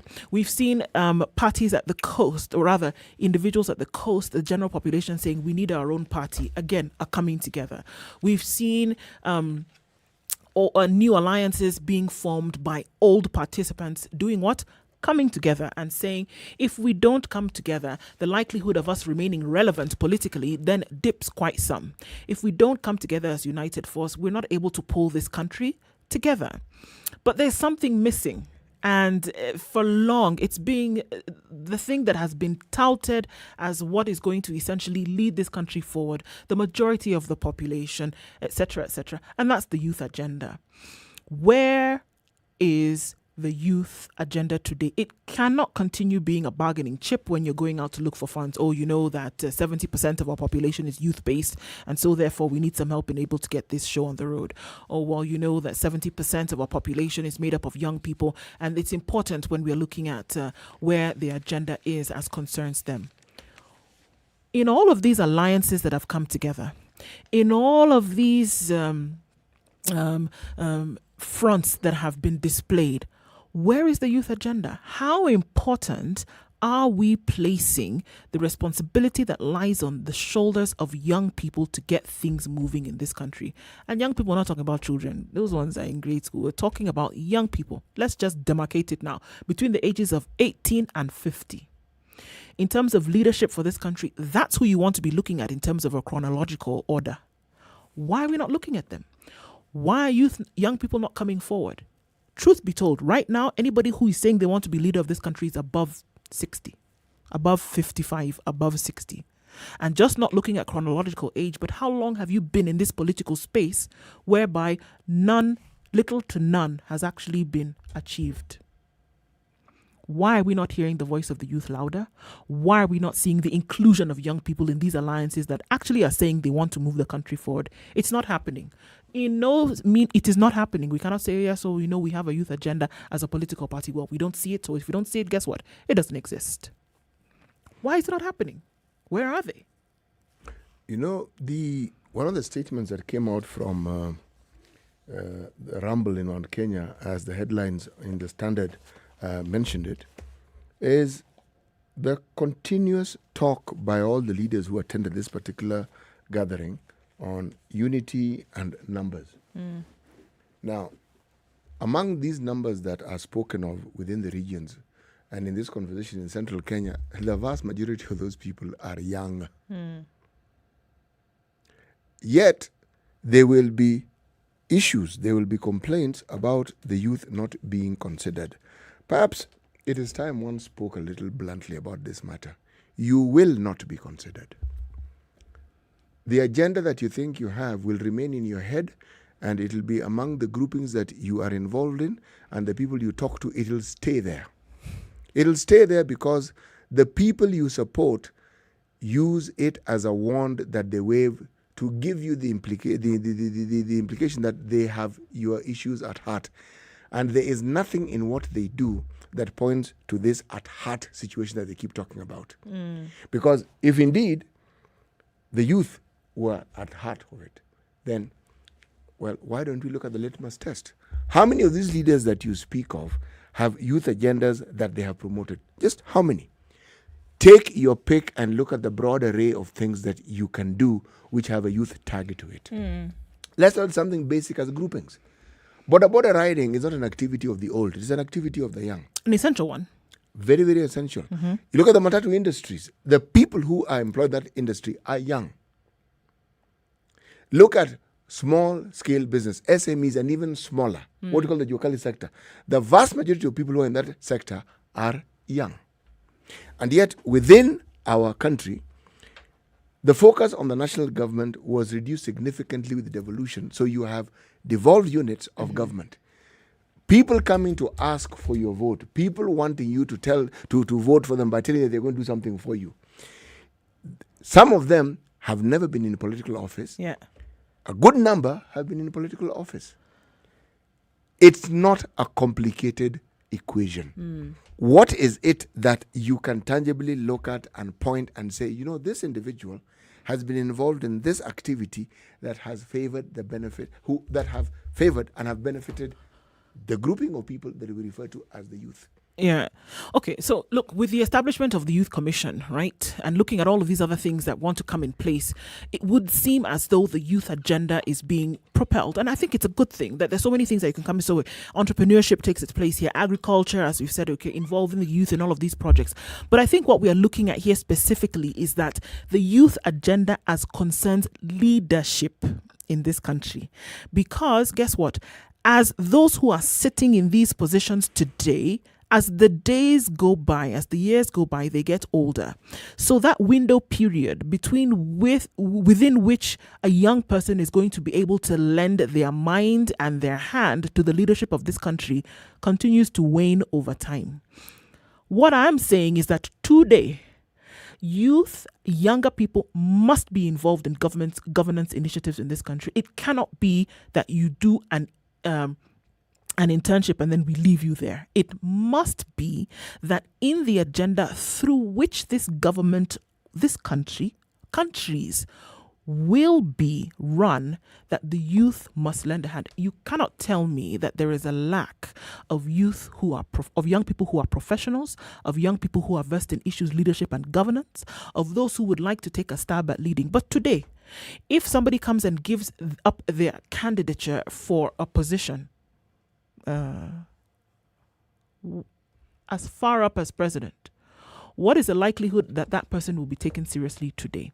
What will you be told? Start somewhere. Go start as who would be telling you this story? an MCA. Who would be telling Kenyans. You this? No. I have heard of this argument level that the greatest enemy of the youth are the youth themselves. They themselves don't want to come forward? They themselves will not support their own. That is not entirely true. It isn't entirely true because I think that one of the effective things that our political system has done is to send a message to young people that some of these things that you think about and want to do, you cannot do when you're young. Nothing could be further from the truth. Nothing could be further from the truth. Because the time when people have the energy, they have the vision, they have the capacity to be imaginative, they have the capacity to go beyond the bounds that have been set by society, is when they are youthful. That's the time they have the energy. Older people want to maintain the status quo. They do not really want to favor changes. They want to go with what they know, what they understand, what they're comfortable with. So are young people deliberately holding back from positions of leadership because they don't want to get involved? Are younger people not giving themselves into these positions because they are not comfortable? I don't think so. Why? Then you don't want to do the work, you don't want to get your hands dirty? No. There's that narrative that young people don't really want to get involved in certain menial things, they don't want to do this. That is also not true. There are young people just as there are people who are not so young who don't want to get involved with certain things. But to a wholesale statement of that young people don't want to do this, not true. And why it is not true is because you talk about youth taking advantage of this and the other. You talk of a youth department, okay, within a structure of government, within a ministry. You talk about all these things. But the question that we talk about, but probably not enough, is fine, we have all these things. These opportunities that you want to talk about the youth, which ones are they exactly? Forming a commission, creating a department, even throwing funds at it and saying this is what we want to do. Is that really creating opportunity? Is it really? Why are the youth not getting involved in issues of governance and leadership? That's the question that we're asking. You don't even understand. Oh, right. Because so why are you not understanding it in the first place you're before you not can then get understanding involved? because there are people whose job it is to ensure that you understand these things. Because if your understanding is inadequate, you will take inadequate advantage of a situation that has arisen.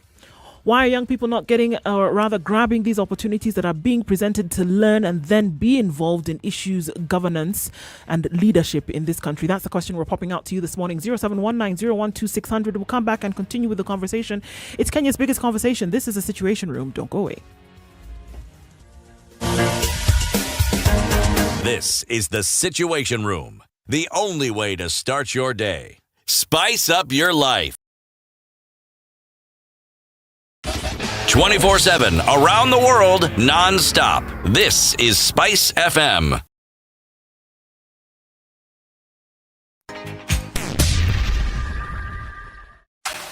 The weather with Spice FM. Okay, still mostly cloudy conditions at 16 in Nairobi. We'll see highs of 24 and lows of 14 today. Cloudy in Nyeri at 15, highs of 22 and lows of 14. It's mostly sunny in Nakuru at 18, highs of 26 and lows of 14 today. 25 the high in Eldoret, where it's sunny at 16. Mostly sunny conditions at 22 in Kisumu, highs of 29 and lows of 19. It's sunny in Kakamega as well at 22, highs of 28 and lows of 15. 24 will be the low in a rainy Mombasa this morning at 26, going to highs of 31. 30 will be the high today in Malindi. It's raining also in some parts. It's mostly sunny in Kampala at 24, highs of 26 and lows of 17. Light rain in Dar es Salaam now at 25, highs of 30 and lows of 22. It's 13 and sunny in Johannesburg, highs of 21 and lows of 8. 32 the high in Lagos. Light rain as well at 27. Sunny conditions in Kinshasa at 23. That'll be the low for today, highs of 33. 22 and sunny in Beijing, highs of 27. Highs of 20 in Paris, where it's sunny at 9. 11 degrees and sunny in London, highs of 19 and lows of 10. And finally, New York is waking up to Thursday morning with a 19-degree, mostly cloudy sky, highs of 29 and lows of 15.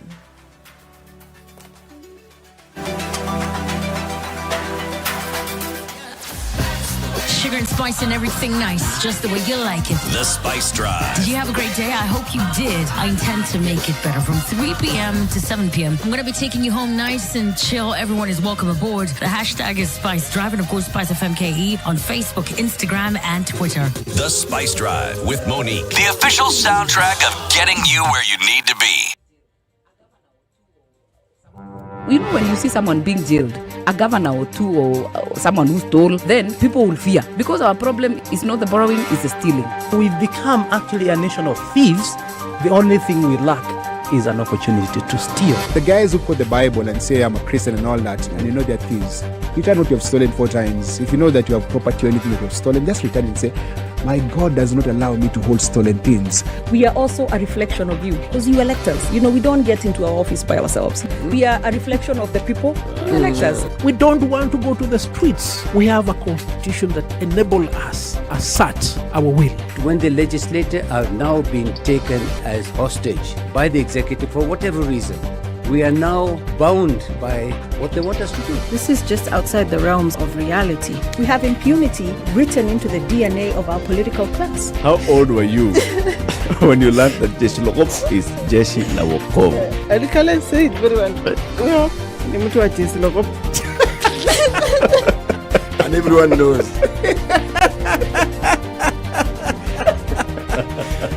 Okay.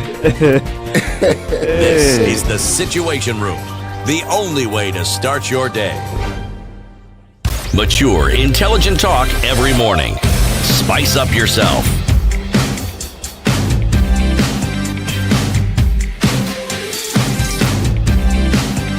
Mornings done right. 94.4 Spice FM, Nairobi. On City Muga with you today. We already know that Eric is off doing his good youthful duty of picking up his Uduma number card. So we'll allow him time to come back. But CT, as we went to a break and having this conversation with you, just so I can remind you, 0719-012-600, call in and tell us reasons as to why we're seeing what we are seeing today. CT, why do you think that there's no understanding of governance and leadership issue by youth, then which further goes to prevent them then from being involved in some of these processes.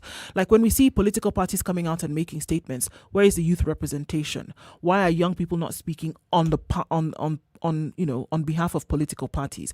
When we see representation in business and governance, why are we not seeing young people? And you're saying it's because, number one, they don't understand it, and then going beyond that, because they don't understand it, then there is no way that we can be involved if we don't understand it. Say there's a program that someone knows because they've been told it exists, they understand the benefits that can accrue from it, and they understand full well the scope of this benefit, that they would not take advantage of it. The political leadership of that houses, the majority of whom are older, will create and have created and continue to create a narrative that suits their purposes and use it as a vehicle to further their causes, not that of the youth. No.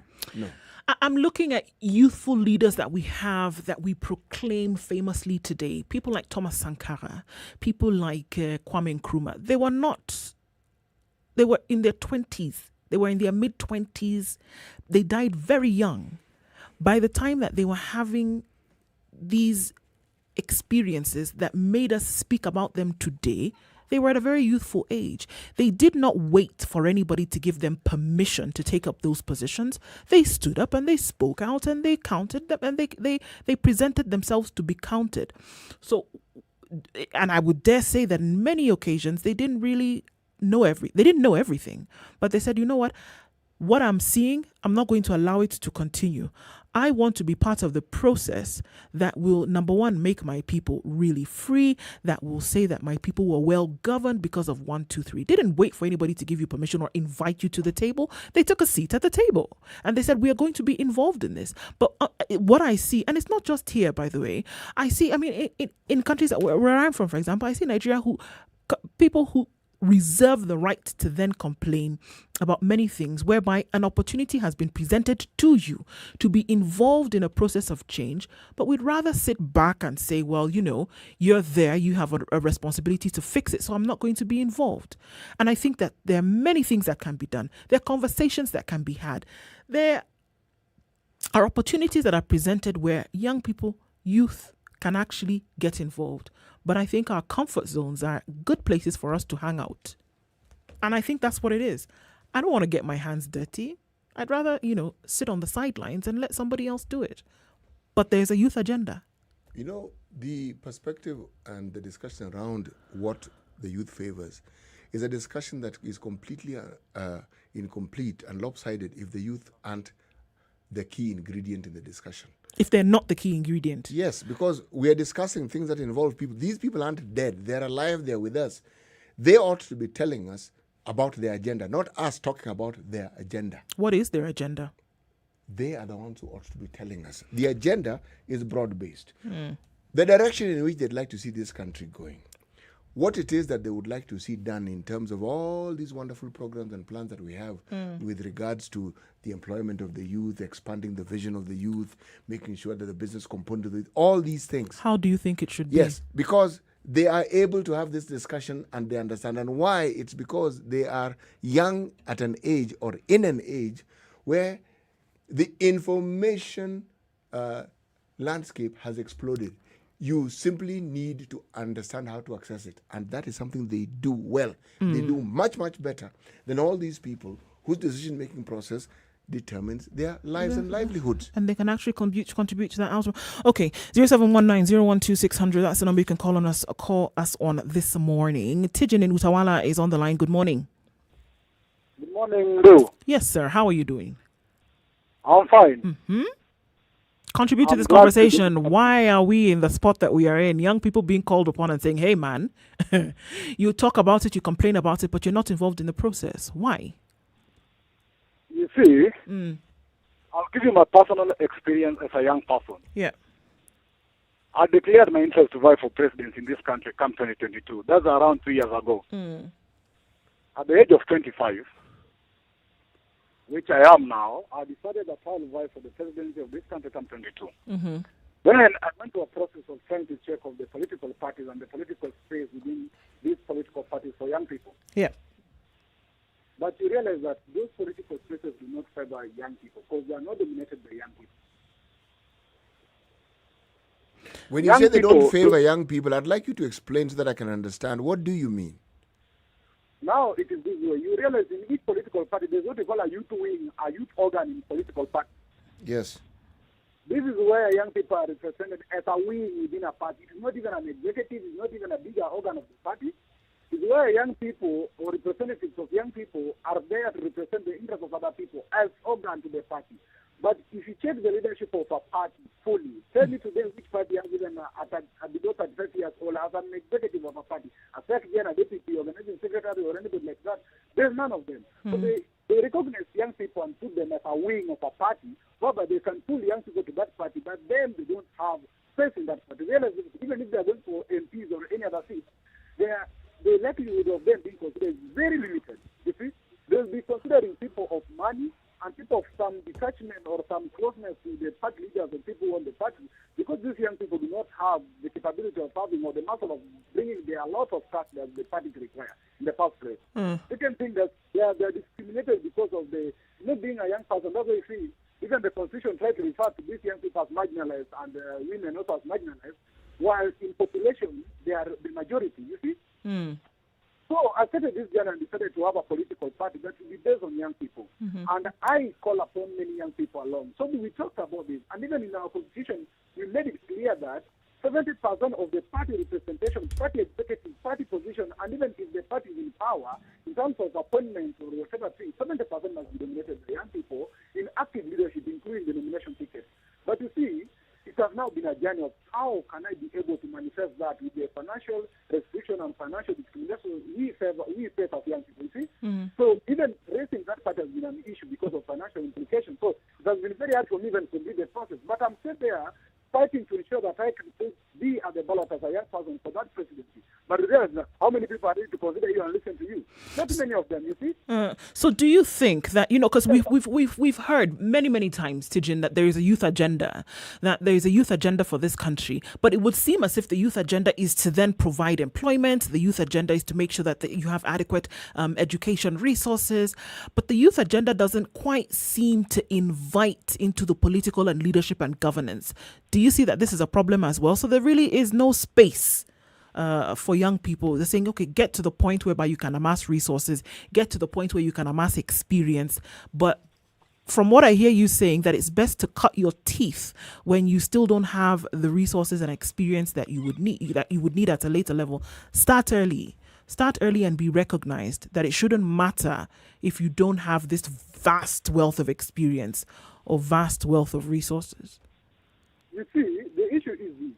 Of course, they know the youth agenda. They know it very well. But you see, there's no way somebody can say that you represent the disabled people while you are not disabled. So it needs young people to be in the space of active leadership to represent their agenda. Not only talking of their agenda, but people don't belong to this category of either the demographic graph. They must be young people either being elected as MPs so that they can push for their agenda. You see, the problem of this country is that they speak of our agendas, young people. But those who speak of our agenda are not young people, and they know of our agenda, but they cannot implement it because it doesn't matter to them anymore. It doesn't apply to them. It doesn't matter. They are past that age. They are part of that demand. They only know about it, and they will talk about it because they know if they talk about it, young people will vote them in. But after that, they will do it. You see? Thanks for your contribution this morning, Tijin. I have to let you go, but worth continuing. The conversation continues in the Situation Room this morning. We're going to take a break and come back and continue. Not to forget, it's 0719-012-600. Still taking your calls and hearing your comments and views this morning. Why are the youth really not involved in this political agenda? It's 9:30.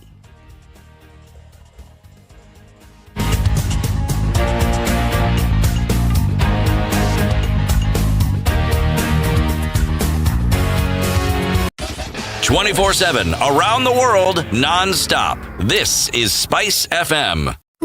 Are you looking for a way to access legal aid services for matters regarding child custody and maintenance, but don't know how or where to begin?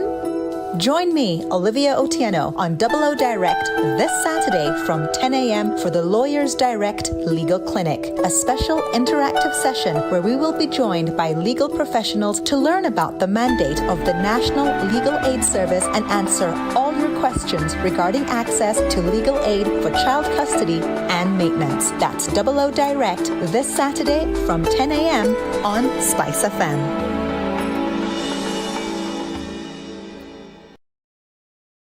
Are you ready? Okay. Spice FM.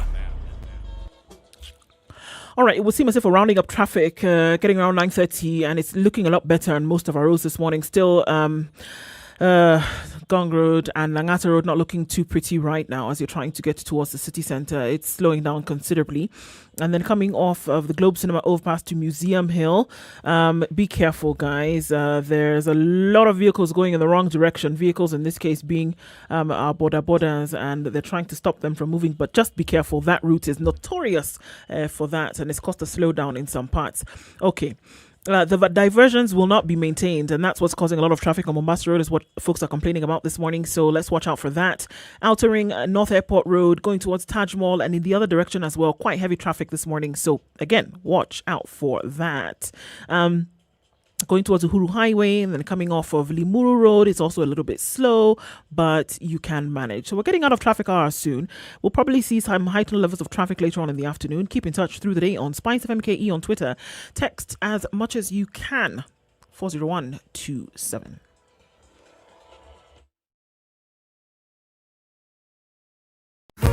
Yakari shirini safari anza ya kutunganisha kama Wakenya. Twende tukiuke, twende tukiuke. Let's go beyond, let's go beyond. Let's go beyond. Mimi na wewe tukibuni kazi nzuri ya kujivunia. Let's go beyond, let's go beyond. Kwa juhudi na tumaini, twaelekea kesho pamoja. Twende tukiuke, twende tukiuke. Safaricom.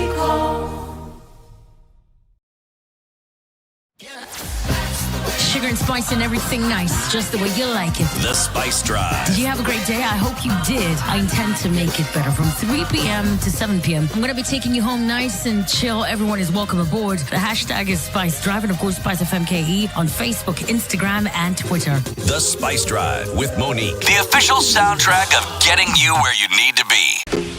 Home in a happen. A Safaricom Home Fiber. Stream movies non-stop at home with the best fiber internet speeds in Kenya. Dial star 400 hash and get Home in a happen at connected Safaricom. today. Don't forget, it's star 400 hash. Looking at ways in which you can make your experience with the internet a lot better in this day and age where you have to use the internet to, go to school, continue with your online classes if you normally would go to a school face-to-face, but you have to stop because of these COVID times. We're looking at attending meetings from Zoom to this, to that, to the other, having to do your work, and then as well as your entertainment, where we couldn't go out and we had to, stay home, but the entertainment doesn't need to stop because Safaricom Home Fiber made it a lot easier for us to be able to do that. Home in a happen, definitely. Star 400 hash, and that's a connection of 2,900 shillings, costing 2,900 shillings for 8 Mbps every month. It allows you to do a host of things.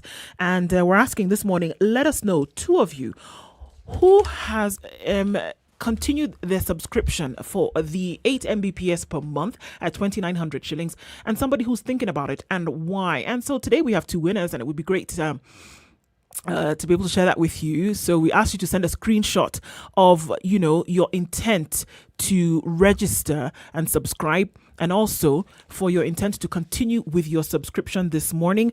So two of you 3,000 shillings airtime to be awarded to you today, and I think it is très fantastique, as we would say.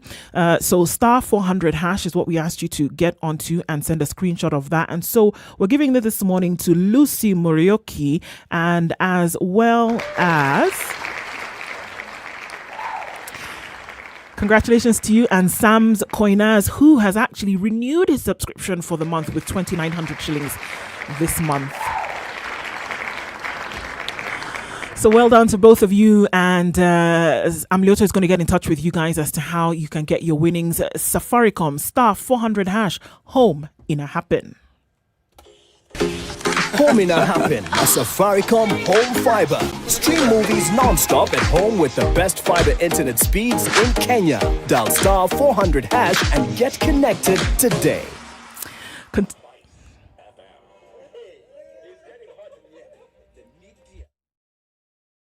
Spice FM. Hey, it's getting hot in here. The media has greatly contributed to the moral rot that we experience in this country. I remember a senior politician telling me, point blank, nobody steals in the field, it's stolen in the granary. So my friend, if you're going to win an election, jipange kwa granary. I think we are suffering from Stockholm syndrome. Our violator and abuser is also our redeemer in our mind. The whole political class, the whole political institution is rotten. It is based on ideals that cannot progress our country forward. This is the Situation Room. City Muga with you today, looking at some of these issues, and one of them, a big one, is that why are we not seeing involvement with youth on the youth agenda? And City, I think it's interesting that Tijin, who's been a bit frustrated with the system for some time, says, you know what, look, we want to get involved, but then we get to these arenas whereby we go and put in our names and we put in our agenda, and we're told, okay, either one, you don't have enough money to be able to pursue this, one, two, you don't have enough experience, so sit in this corner where you can do one or two other things. We understand what we need to do, we understand we are versed in these things, but we're just not included. So it would seem as if the agenda is something that's the youth agenda right now sounds like an ism. That sounds nice to be able to throw into policy and things like that we have a vibrant and robust youth agenda, but it's about agriculture and entrepreneurship. But in terms of inclusion in governance and leadership, not now, not today. People don't include you in governance and leadership. You seek you seek a seat at that particular table. Because if you're discussing the youth agenda, the fact that something is labeled a youth agenda doesn't make it a youth agenda. More likely, it makes it an agenda by the political class labeled as a youth agenda. Because if the youth agenda was what it's claimed to be, then what you're saying would actually happen. Now, if you look at what the president did, and again, this was labeled as what? Against the Constitution? Against our laws? Yeah. The CASs. Positions, yes. He appointed many young people. Now, that, if you can arguably see that this was an attempt to give the youth a leg up in positions of authority in government.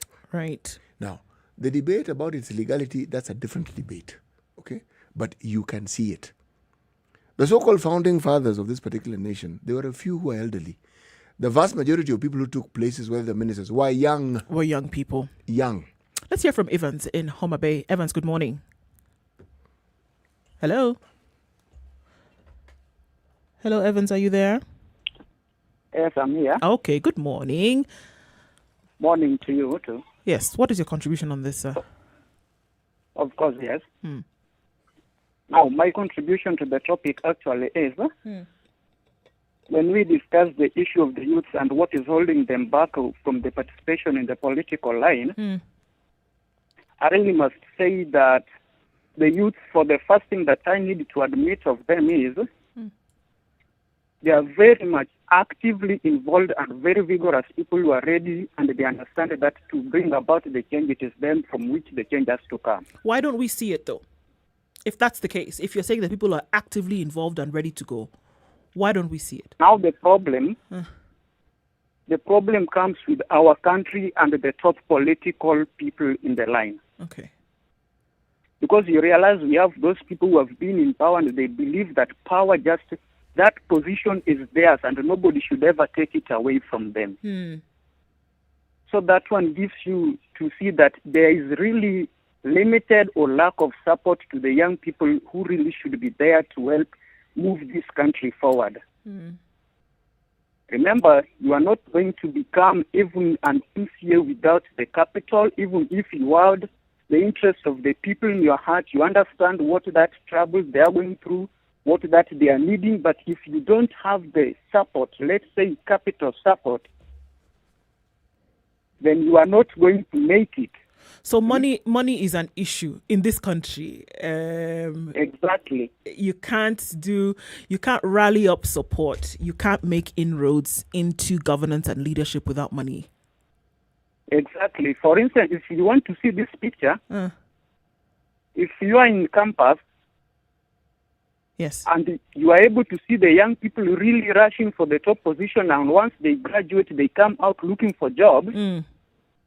There is not even that job for them to be empowered, for which they can have the resources to help them move. So first, there is no job, to mean there is not going to be any source of capital for them to finance themselves to move forward. And the political parties also put it that you have to have a certain limit of money, even to have that kind of party certificate. They don't have that because they're also fresh from the colleges and the universities. They are looking for a job. They don't find it, employment, they don't find it. So even if I had the interest of helping my people, but I cannot afford even the party certificate bill, how then that am I going to prosper and to be a leader of this country? I hear you, man. Thanks, Evans. Thanks for your contribution this morning. Okay, CT, I mean, it's an issue. It can't be that more than one person has told us just that same thing, that, look, we want to participate. I get to the point where somebody is asking me, well, it's clear that if you don't have the resources, and here we're talking about money, revenue, monetary resources, if you don't have them, then there's very little impact that you're going to be able to make governance and leadership wise.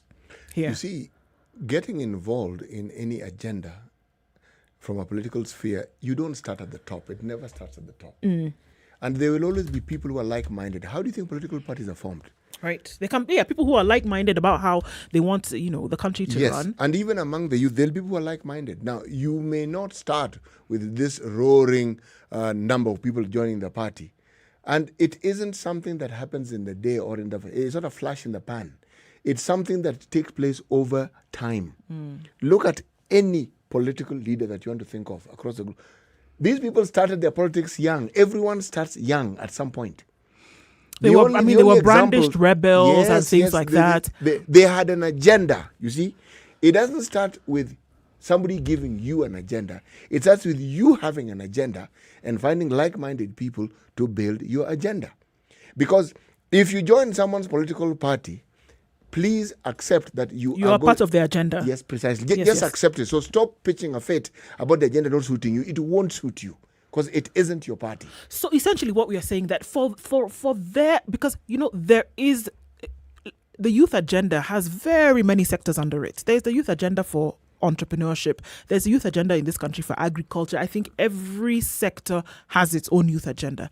But what we are looking at right now is the umbrella agenda for governance and leadership in this country. Whether you're looking at reforms, whether you're looking at how you want the country to look in the next few years. So essentially, don't feed into an existent agenda, because you will never have an opportunity to come out on top. You want to see change, you want to see something done a little bit differently, you have to come up with your own. I have been trying to avoid the word blame in this conversation, as in pointing fingers and saying, you have caused this problem, you brought it upon yourself. But ask yourself this simple question. All these youth organizations, and they exist all over the country, people have understood the need to get together to be able to form a grouping that will make your work better. And this grouping then leads to SACCOs. This grouping then leads to all manner of groupings. Okay? In certain parts of the country, the groupings become very, very, should you say, vibrant when you're talking about a funeral, or somebody is sick in hospital, or someone needs school fees. So that concept is well understood. But the reason why political leadership is at the fulcrum of the discussion is because politics determines the direction in which all these agendas take. Are going to take. Let's hear from Patrick in Vihiga. Yes, Patrick. Good morning. Hello, Patrick. Good morning. Good morning. How are you? Very well, thank you. How are you? I'm okay. Yes, Semanami. I would like to join this conversation, and my contribution is as follows. The youth agenda, according to me, is an imagination of the politicians during general elections. Okay. Today, our youth are endowed with education and, of course, resources, save for those who are not employed. Yeah. But when you look at our counter assemblies, like Vihiga, majority of them are in the youthful stages. Most of them are below 45 years. Yes. In a national assembly, I can't remember the youngest MP from Upper Eastern. He has not made any speech in the parliament. He has not contributed to any motion in the parliament. So we see youth who are not using their skills to articulate the problems of the youth when they are in positions. You don't need to have money so that you champion a cause. Right. No. You don't need to have money. Yeah, because these youth in counter assemblies are well placed because they come from the localities where many people live, where majority of the youth are, those seeking for employment, those who lack a fees and so on. But they have not come with an agenda. They have not come with a policy in the counter assembly or even in parliament to champion the cause of the youth in wherever they are. I hear you on that, man. So I feel there is a leadership vacuum among our youth. They are not brilliant enough to know what is happening for their youth. Remember the famous Labour Minister, Tom Mboya. Tom Mboya mooted the idea of NSSF when he was below 40 years. He was a youth and he intended to prepare the youth for retirement, which is doing very well these days. Yeah.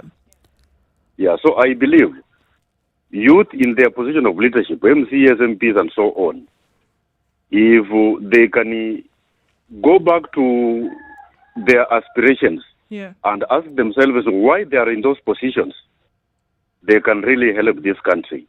However, what Mwalimu says, we have so many youth organizations which are doing very well, but they are not backed by any politicians.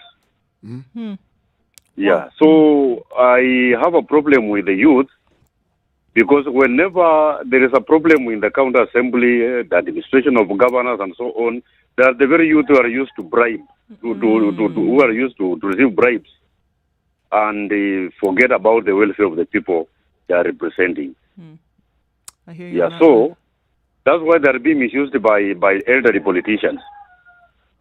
So the question of resources may not really feature here very well. Yeah. But the education, once you have education, then you are empowered. Wherever you are, you can use a pen, you can use your mouth, you can use a peaceful you can articulate your policies very well and they'll be heard. And they'll be heard. Patrick, thanks for your comments this morning. Asante. Let's hear from Lydia in Parklands. Good morning, Lydia. Good morning, SpiceFM. Thank you, Du and City. Yes. I wanted to say that everyone, we really need new faces for elections. We want our votes now to go to new people. But we need to know who they are. Now, the youth should not complain that they don't have money. You don't need money to know who you are. If you go and visit all the radio stations and sit at SpiceFM and say that you would like to stand for so-and-so job, MP for so-and-so or president or whatever, it doesn't matter if you want to say that. And let the public ask you questions and you tell the public what your intentions are. This doesn't cost money to let everyone know who you are through the radio stations and the TV stations. You don't need money for that, but you should make yourself known. We need to know new people now. We are tired of the old ones. Okay. Just corruption and bribery all day. Thank you very much. Thank you so much, Lydia. Asante sana for that. Look, Over and over and over again, same decisions being made. I'm imagining somebody 20 years ago who was having the same conversation and say the youth need to be involved in governance and leadership in this country. In the political arena, the youth also must be the players. The youth must be involved. That person today is 40, 45 years old, probably singing the same song that they were singing 20 years ago. The song was Your Leaders of Tomorrow. I heard it. You're the leaders of tomorrow, isn't Yes. it? The leaders of tomorrow are now grandparents. Yes, those who then actually became political leaders got involved. They took that brave step of getting involved. Those that we quote today, those that we talk about Yes, today, those Tom who are in Boyer, my this, that other person. Those were an older generation. The generation that followed, which was mine, that generation, those who are in the political sphere took that step. Now, I just want to pose a question. Those who fall in the category of the youth, I'm certain that they are aware that the political leaders they have are leaders because these youth, vote them in. They. Yes. So if you vote them in, what stops you from voting your own? Somebody who's... And experience. Let the person gain experience when they get there, for heaven's sake. Everyone gets experience. There is no school where you're taught how to be a politician. Oh, no. This one, you literally learn on the job. Let the person learn on the job. Let them make their mistakes and let other people learn from those mistakes. And let also these youthful electoral individuals learn how to determine who. It's a process. It's not going to happen with one election. It's not a switch. It's not a switch. But that brave step has to be taken. Absolutely. You want change. Why don't you take the brave step of just electing youthful people like yourself and see where this goes? Exactly. Let's take a break really quickly and then come back and take a few more of your calls as the hour runs down. It's Spice FM's Situation Room this morning in the studio with Ndoko and CT Muga. Why won't you take this bull by the horns as the young people? It's 8 minutes to 10.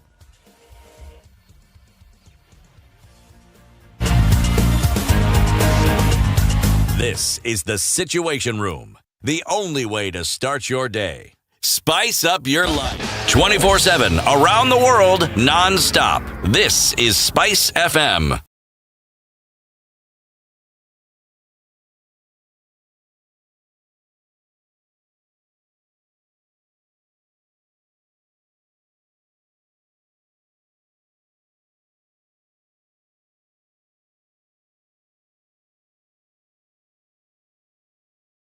Mature, intelligent talk every morning. Spice up yourself.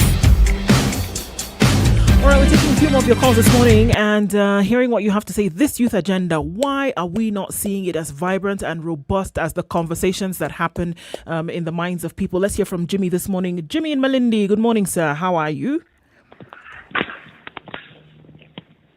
Jimmy, are you there, brother? Yes, please, I'm here. Good morning. Good morning. Yes, let me just go straight to the point. Yes.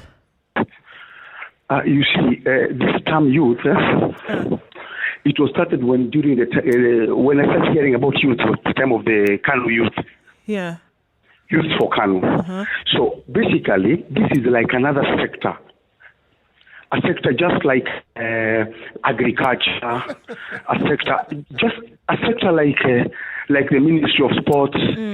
And this sector is a political sector used to confuse people. It is the major point. The use of the youth is to confuse the future generation. So the use of the word, okay, I think where you are walking, Jimmy, is a bit windy, so I can't hear you very well. But maybe you can. Now. Are you better now? Are you settled? Okay, just say what you said again. The name youth is used to confuse the future generation. Because if you find that if there is the most money funds that are stolen, you hear the youth fund. You see? Okay. Then I can't hear you very well, Jimmy. Yes. I'm going to have to ask you to maybe try and call back and let me hear from John in Yandara. John Yandara, good morning. Hello. Good morning, John. Yes, morning. How are you? Yes, very well, John. How are things? How are you guys doing? We're all right. Yes, okay, fine. Your comments on this morning? Exactly. Now, I want to say that the youth in this country today have a lot of opportunity in this country. When I compare them with the days when we were growing up in the 70s. These guys live in paradise. These guys have a lot of opportunity. True, they do. You know, they do. Yeah? They do. They live in paradise, but they don't know.